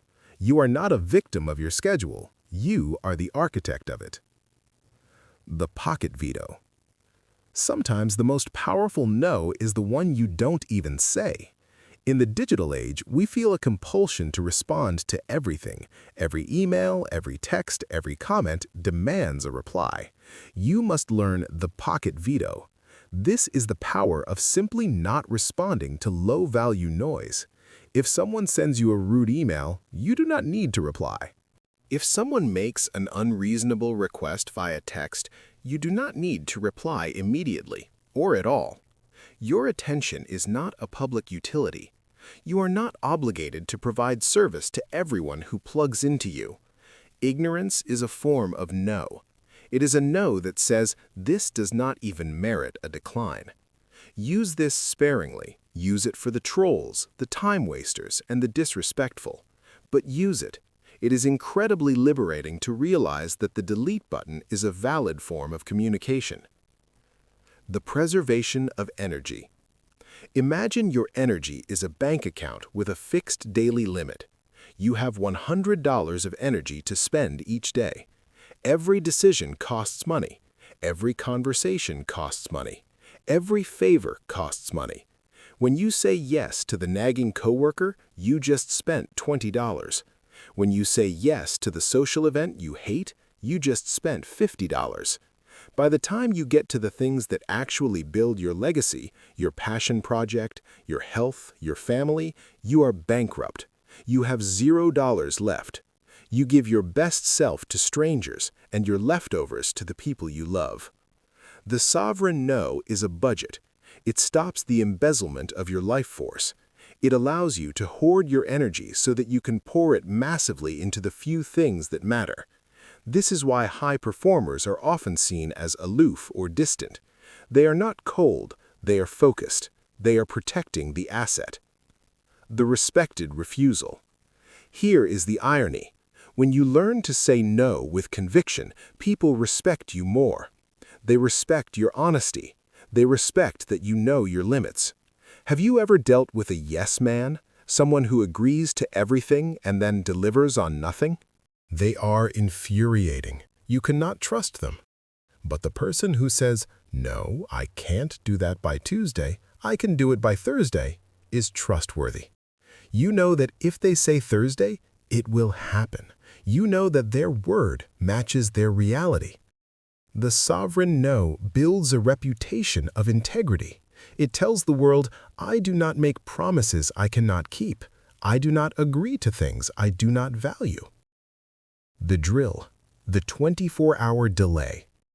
To build this muscle, you need to break the reflex of immediate agreement. For the next week, enforce a 24-hour delay on all new requests. When someone asks you for something, anything, your default answer is, let me check my schedule and get back to you tomorrow. Even if you know you are free, even if you want to do it, buy the time. Use those 24 hours to let the emotion subside. Ask yourself, do I actually want to do this? Does this serve my mission, Or am I just trying to be liked? If the answer is no, send the refusal the next day. I checked my schedule and I won't be able to make it work. This delay separates the stimulus from the response. It puts you back on the throne. The final gate. You are now speaking with intention. You are removing the apologies. You are using silence. You are controlling your pitch. You are controlling your reactions. You are setting boundaries. You are sounding like a person of substance. But there is one final trap that can undermine all of this. It is a subtle form of weakness that hides in plain sight. It is the habit of distortion. It is the little white lie, the exaggeration, the people-pleasing agreement. The tendency to say what you think others want to hear rather than what is actually true. You think these little lies smooth the social gears. You think they make you likable. They do the opposite. They make you weak. Real respect, the kind that makes people follow you into the fire, is built on a foundation of dangerous, absolute truth. In the next chapter, we are going to confront the truth standard. We are going to look at why lying makes you physically weak and how radical honesty creates a voice that shakes the earth. Chapter 8, The Truth Standard. You are a liar. I know that sounds harsh. I know your immediate reaction is to defend yourself. You are thinking, I'm an honest person. I don't steal. I don't cheat on my taxes. I don't defraud people. But I am not talking about grand larceny. I am talking about the slow, dripping leak of your integrity that happens 50 times a day. I'm talking about the moment someone asks, "How are you?" and you say, "Good," when you are actually exhausted, anxious, and overwhelmed. I'm talking about the moment a colleague pitches a terrible idea and you nod and say, "That's interesting," instead of saying, "That won't work." I'm talking about the moment you are 5 minutes late, but you text, "I'm just around the corner," when you are actually still in your driveway. These are white lies. Society tells you they are harmless. Society tells you they are the grease that keeps the social engine running. Society is wrong. Every time you speak a word that does not align with your reality, you fracture your psyche. You create a split between the person you are, the one experiencing the reality, and the person you present, the one faking the reality. This split makes you weak, physically, mentally, and vocally weak. When you lie, even a small white lie, your brain has to work twice as hard. It has to hold two realities simultaneously, the truth and the fabrication. It has to suppress the truth and project the fabrication. This creates cognitive load. It creates background noise. You cannot speak with authority when your brain is running a background process dedicated to deceit. The physics of integrity. The word integrity comes from the Latin word integer, meaning whole or complete. Think of a bridge. A bridge has structural integrity when every beam, bolt, and cable is exactly where it is supposed to be. If you remove a bolt, or if you replace a steel beam with a plastic one, the bridge loses integrity. It might still look like a bridge, but it cannot bear weight. If you drive a heavy truck over it, it will collapse. You are the bridge. Your words are the beams. When you tell the truth, absolute, precise truth, you have structural integrity. Your internal reality matches your external expression. You are whole. This makes you strong. You can bear the weight of difficult conversations. You can bear the weight of leadership. When you tell white lies, you replace steel beams with plastic ones.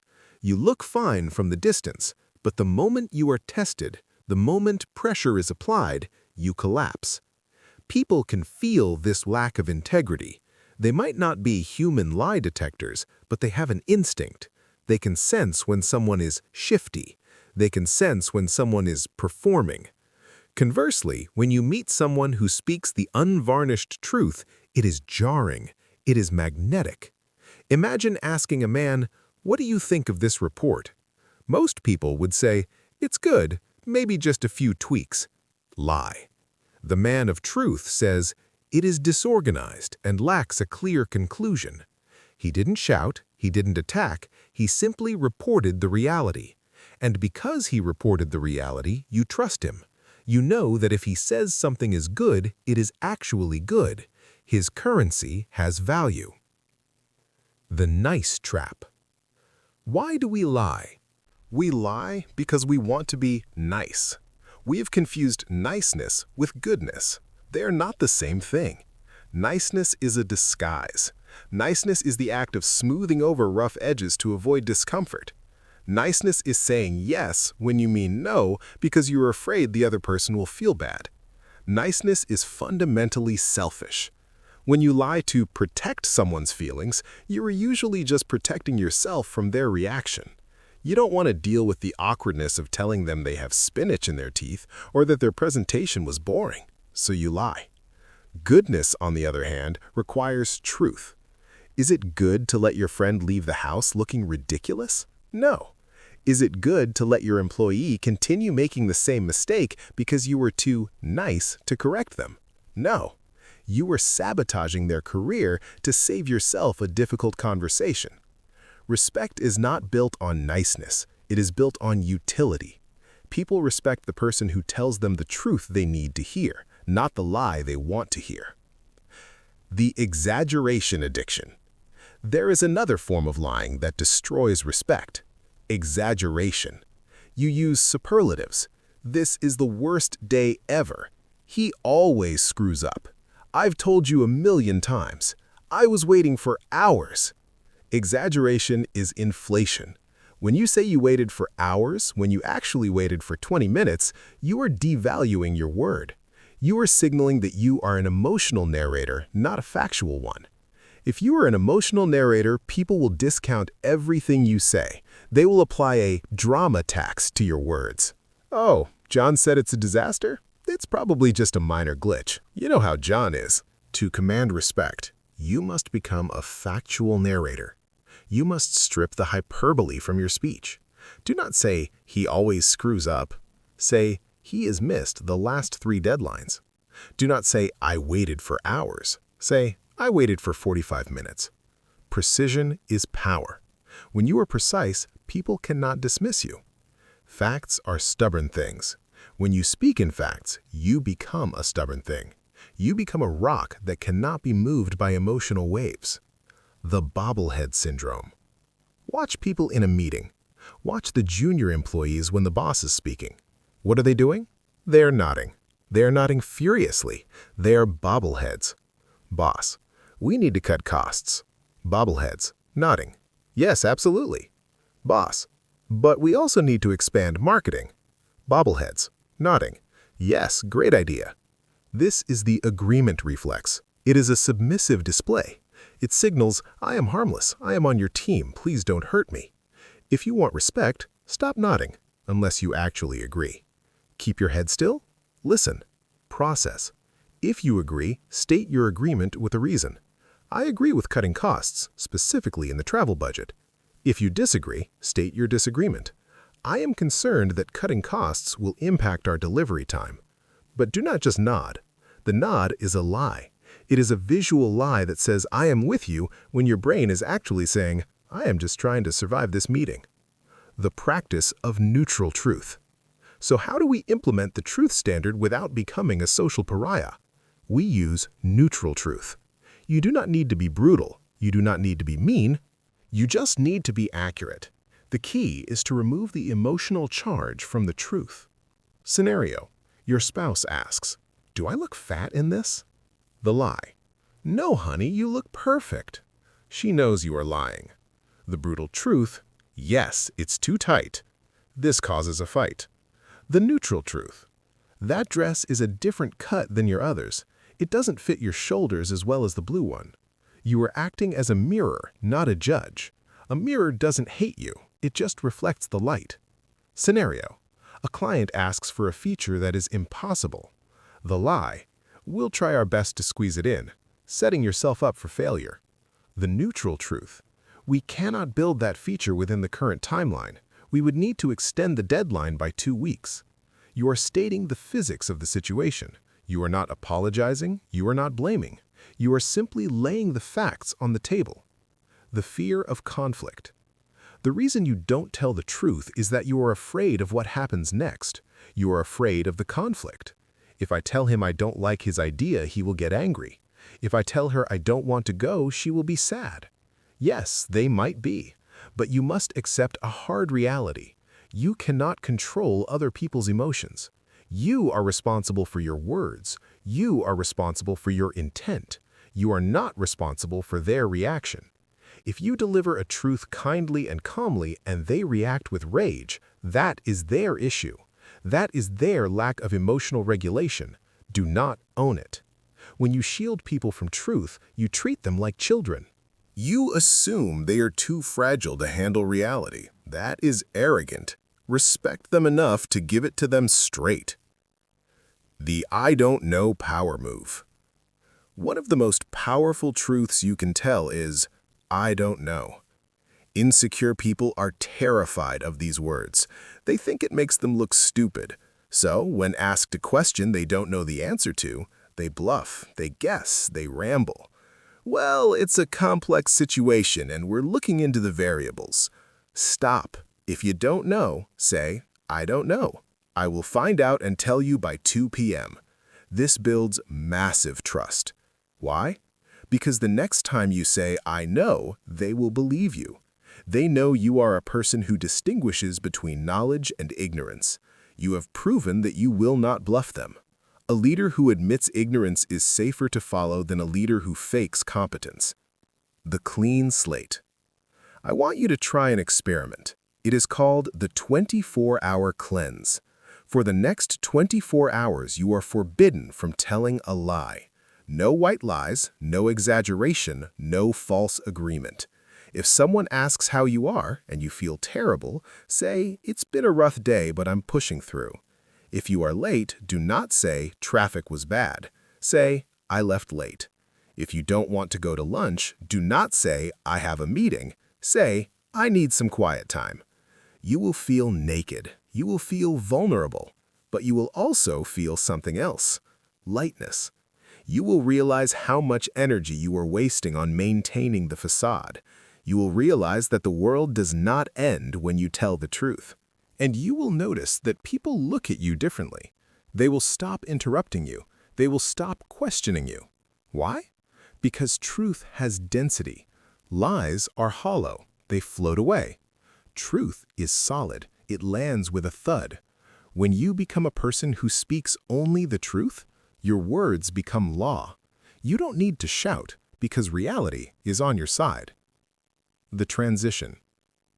But here is the inevitable consequence of the truth standard. When you stop agreeing with everyone, when you stop hiding your real opinions, when you stop softening the edges, you are going to clash. You are going to disagree, and people are going to disagree with you. Most people crumble here. They tell the truth once, encounter resistance, and then retreat back into their shell. They don't know how to hold their ground without getting into a shouting match. You need to learn how to fight, not with your fists and not with insults. You need to learn how to fight with your mind and your voice.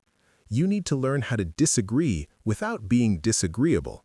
You need to learn how to dismantle an opponent's argument while maintaining total respect for the person. This is the highest level of verbal mastery. In the next chapter, we are going to enter the arena. We are going to teach you the art of disagreement. Chapter 9. The Art of Disagreement. Conflict is the crucible of respect. It is easy to be respected when everyone agrees with you. It is easy to look like a leader when the sailing is smooth. But the moment you disagree, the moment you stand in opposition to the group or the boss or the consensus, that is when your status is actually decided. Most people fail this test. They fall into one of two traps. Trap 1. The aggressor. This person treats disagreement as war. They raise their voice. They interrupt. They attack the intelligence of the other person. They are desperate to win the argument. They might win the debate, but they lose the room. They are seen as volatile, emotional, and dangerous to work with. Trap 2 is the accommodator. This person is terrified of tension. When they disagree, they swallow it. They nod along, resentful and silent. Or if they do speak up, they crumble at the first sign of pushback. "Oh, you're probably right. I didn't think of that." They are seen as spineless. There is a third way. It is the path of the high-status dissenter. This person does not avoid conflict, but they do not escalate it either. They walk into the fire with a low heart rate. They disagree with total clarity and zero animosity. They can tell you that you are wrong to your face, and somehow you thank them for it. This is the art of disagreement. To master this, you must first understand the anatomy of an argument. The identity trap. Why do arguments get heated? Why do people scream over politics or sports or budget spreadsheets? It is because they have fused their ideas with their identity. When you say, "I think this marketing plan is flawed," the insecure person hears, "I think you are flawed." They do not hear a critique of the work, they hear an attack on their value as a human being. So their ego draws a sword and fights to the death. The master separates the two. You must become a surgeon of ideas. You must view an idea as an object sitting on the table between you and the other person. It is not your idea, it is not their idea, it is just an idea. We can poke it, test it, and even throw it in the trash without anyone getting hurt. Your first move in any disagreement is to surgically separate the person from the point. The validation bridge. Before you can dismantle someone's argument, you must first disarm their defense mechanism. If you start with "no," "but," or "you're wrong," their walls go up.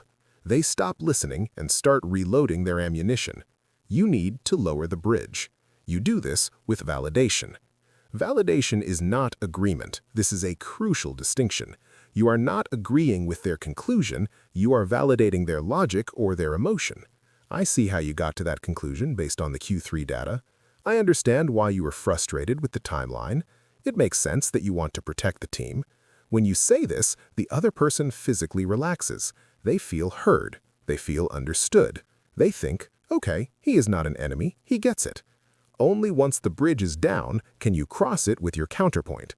The structure is validate plus pivot. Do not use the word "but."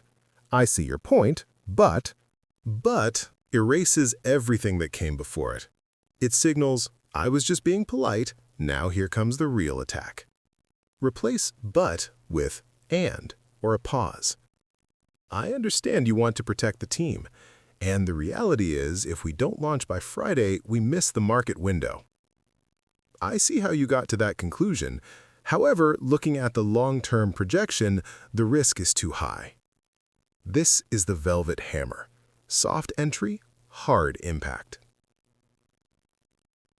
The steelman technique. You have heard of the straw man fallacy, misrepresenting your opponent's argument to make it easy to defeat. The master uses the steelman. Before you disagree, you state their argument back to them better than they did. So, if I understand you correctly, you are saying that we need to pause the project because the burn rate is too high and we risk running out of cash before the end of the year. Is that right? The other person will say, yes, exactly. Now you have earned the right to disagree. You have proven you were listening. You have proven you understand the stakes. Now you say, I agree the burn rate is high. The reason I disagree with pausing is that the cost of restarting will actually be double the cost of finishing. Because you steelmanned their argument first, they cannot accuse you of ignorance. They cannot say, you just don't get it. You proved you got it. Now you are debating the solution, not the problem.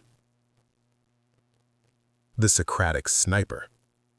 The most powerful form of disagreement is the one where you never state an opinion at all. You simply ask the right questions until the other person dismantles their own argument. This is the Socratic method. Instead of saying, this plan will fail because we don't have the staff, you ask, walk me through the execution phase. Who specifically is going to handle the coding? They say, well, the engineering team. You ask, the engineering team is currently booked on Project Alpha until June. How do we resolve that conflict? They stop. They think, oh, I didn't think of that. Maybe we need to hire contractors. You ask, do we have budget for contractors? They check the spreadsheet. No. They look up at you. Okay, this plan won't work. You won, but you didn't fight. You just shone a flashlight on the holes in their logic and let them fall in. This builds immense respect because you are not forcing your will on them. You are guiding them to the truth. You are a partner in the discovery, not an adversary in the fight. The tone of the dissenter. How you sound when you disagree is more important than what you say. When adrenaline spikes, the voice tends to rise and speed up. You must counteract this. When you are about to drop a disagreement, slow down. Drop your pitch. I disagree. Say it with a calm, flat affect. Do not smile nervously. Do not frown aggressively. Just be neutral. This signals absolute confidence.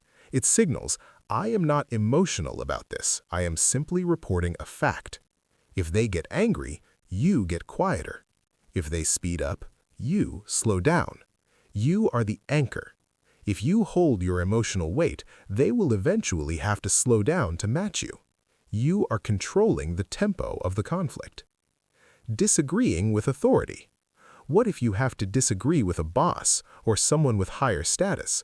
The principles are the same, but the delivery requires more tactical deference.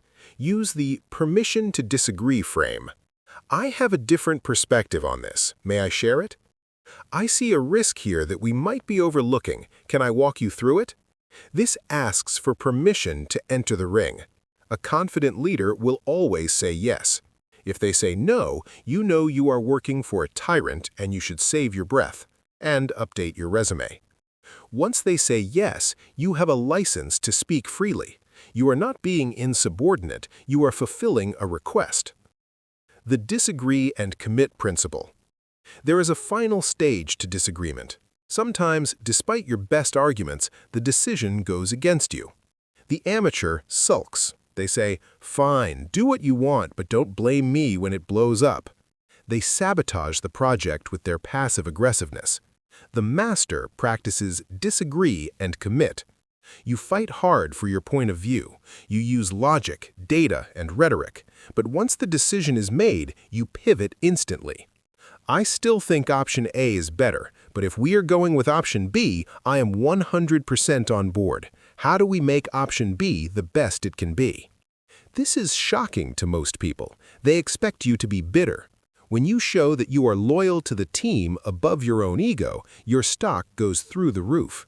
You showed you have a backbone by arguing. You showed you have character by committing. The art of the loss. Sometimes you will be wrong. You will argue for a point, and someone will present data that proves you are incorrect. This is a dangerous moment. Your ego will want to double down. It will want to move the goalposts. Well, that data is from 2023, so it doesn't count. Don't do it. The moment you realize you are wrong, flip immediately. You know what? You are right. I missed that data point. My assessment was wrong. We should go with your plan. Do it without hesitation. Do it with a smile. This is the ultimate power move. It shows that you care more about the truth than being right. People trust a leader who can admit a mistake instantly. It means they aren't fighting to protect their image. It means their ego is small and their vision is big. The conflict audit. Your assignment for this chapter is to seek out a low-stakes disagreement. Do not start a fight with your spouse. Pick a professional debate or a discussion about where to go for dinner. Practice the steps. Validate. I know you really want Italian food. Pivot. And state your case, low and slow. We had pasta yesterday and I am craving protein. I think the steakhouse is the better move. Hold the silence. Watch what happens. Watch how the validation disarms them. Watch how the low tone compels them. You will realize that conflict is not something to be feared. It is simply a negotiation of reality. If you can navigate conflict without losing your composure, you become the most dangerous person in the room, in the best way. You become the person everyone looks to when the storm hits. The final integration. We have covered the barrier, the apology, the silence, the voice, the mind, the no, the truth, and the disagreement. You have the tools, you understand the mechanics, but there is one final hurdle. It is the hurdle of consistency. It is easy to do this for one day. It is easy to act the part when you are focused on it. But how do you make this your permanent reality? How do you move from acting like a high-status individual to becoming one? How do you ensure that next month, when the pressure is off, you don't slide back into the apologizing, mumbling, people-pleasing version of yourself? We need to weld these changes to your soul. We need to turn this from a technique into a frequency. In the final chapter, we are going to discuss the final frequency. We are going to talk about integration, maintenance, and the ultimate realization that locks this identity in place forever. Chapter 10. The Final Frequency. You are currently wearing a costume. You have listened to the previous 9 chapters. You have practiced the pause. You have lowered your pitch. You have cut the sorries from your vocabulary. You have stood in the mirror and rehearsed the sovereign no. But deep down, there is a voice in the back of your head whispering a dangerous truth. This isn't really me. You feel like an actor. You feel like you are putting on a performance of a confident person. You feel that any moment now, the mask will slip and the old, apologetic, rushing, people-pleasing version of you will be revealed. This feeling is called the imposter. And contrary to popular belief, the imposter is not your enemy. The imposter is a sign of growth. If you didn't feel like an imposter, it would mean you hadn't changed anything. The discomfort you feel, the awkwardness of the silence, the heaviness of the eye contact, is simply the sensation of your old identity stretching to fit a new reality. This final chapter is about the final frequency. It is about the transition from doing to being. It is about the moment when the costume fuses to your skin and becomes your uniform. It is about locking in these changes so that they are no longer tactics you use, but simply who you are. The 4 stages of competence. To understand where you are, we must look at the psychological roadmap of skill acquisition. Stage 1. Unconscious incompetence. This was you before you started this audiobook. You were rushing, apologizing, and using upspeak, and you had no idea you were doing it. You were blind to your own weakness. Stage 2. Conscious incompetence. This was chapters 1 through 3. You realized you were doing it. You started hearing the sorries. You started noticing the nervous laughter. It was painful. You were hyper-aware of your failures. Stage 3. Conscious competence. This is where you are right now. You can speak with authority, but it requires focus. You have to think about slowing down. You have to remind yourself to breathe. If you get tired or stressed, you slip back. You were driving the car, but you were gripping the steering wheel with white knuckles. Stage 4. Unconscious competence. This is the goal. This is the final frequency. This is where you speak with authority without thinking about it. You pause naturally because you are comfortable. You say no easily because you are secure. The car is driving itself. The gap between stage 3 and stage 4 is the graveyard of self-improvement. Most people quit here.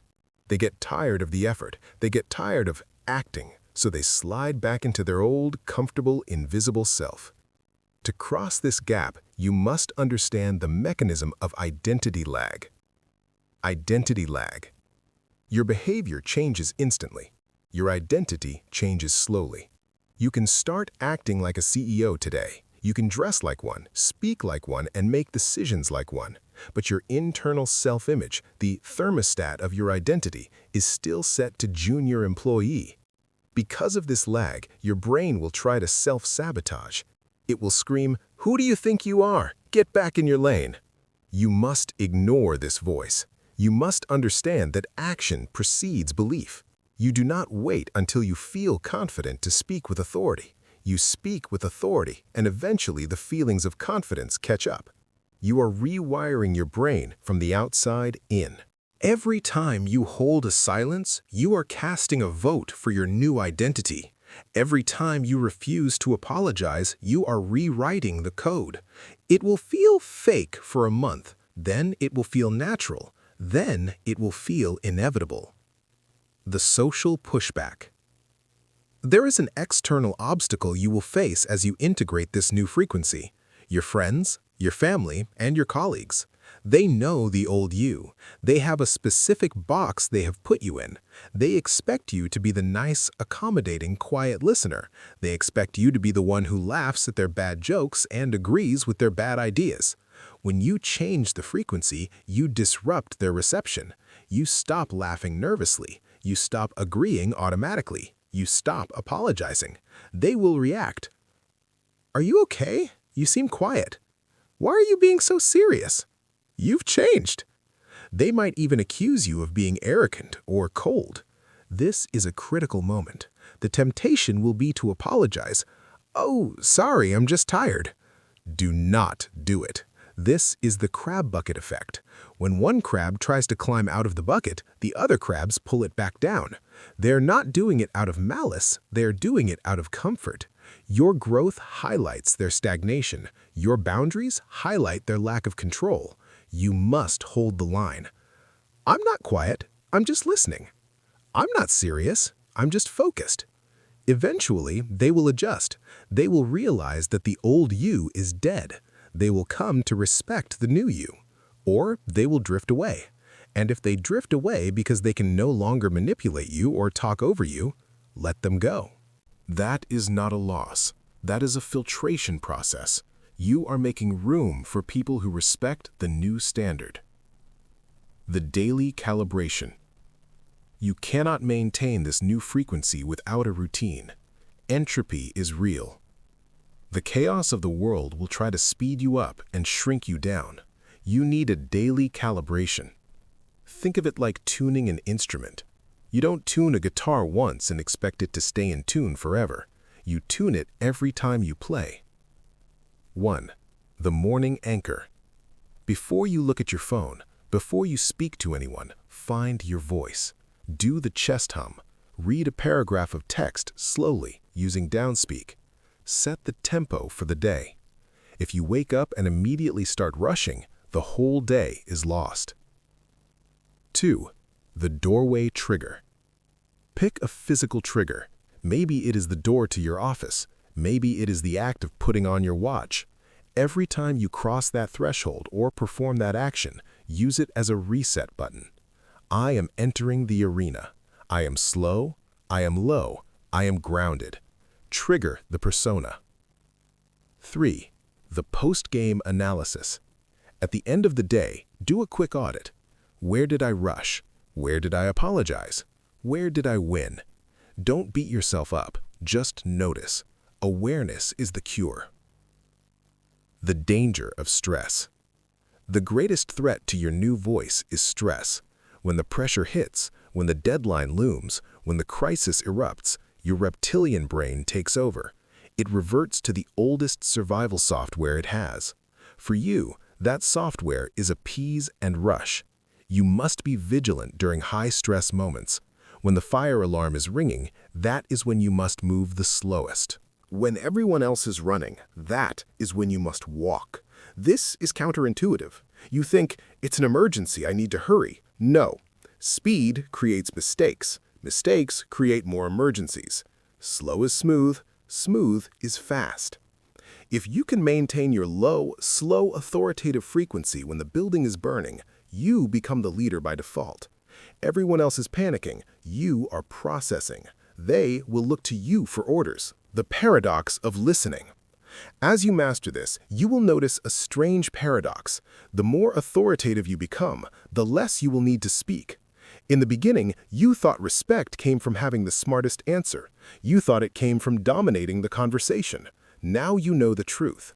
Respect comes from the quality of your presence, not the quantity of your words.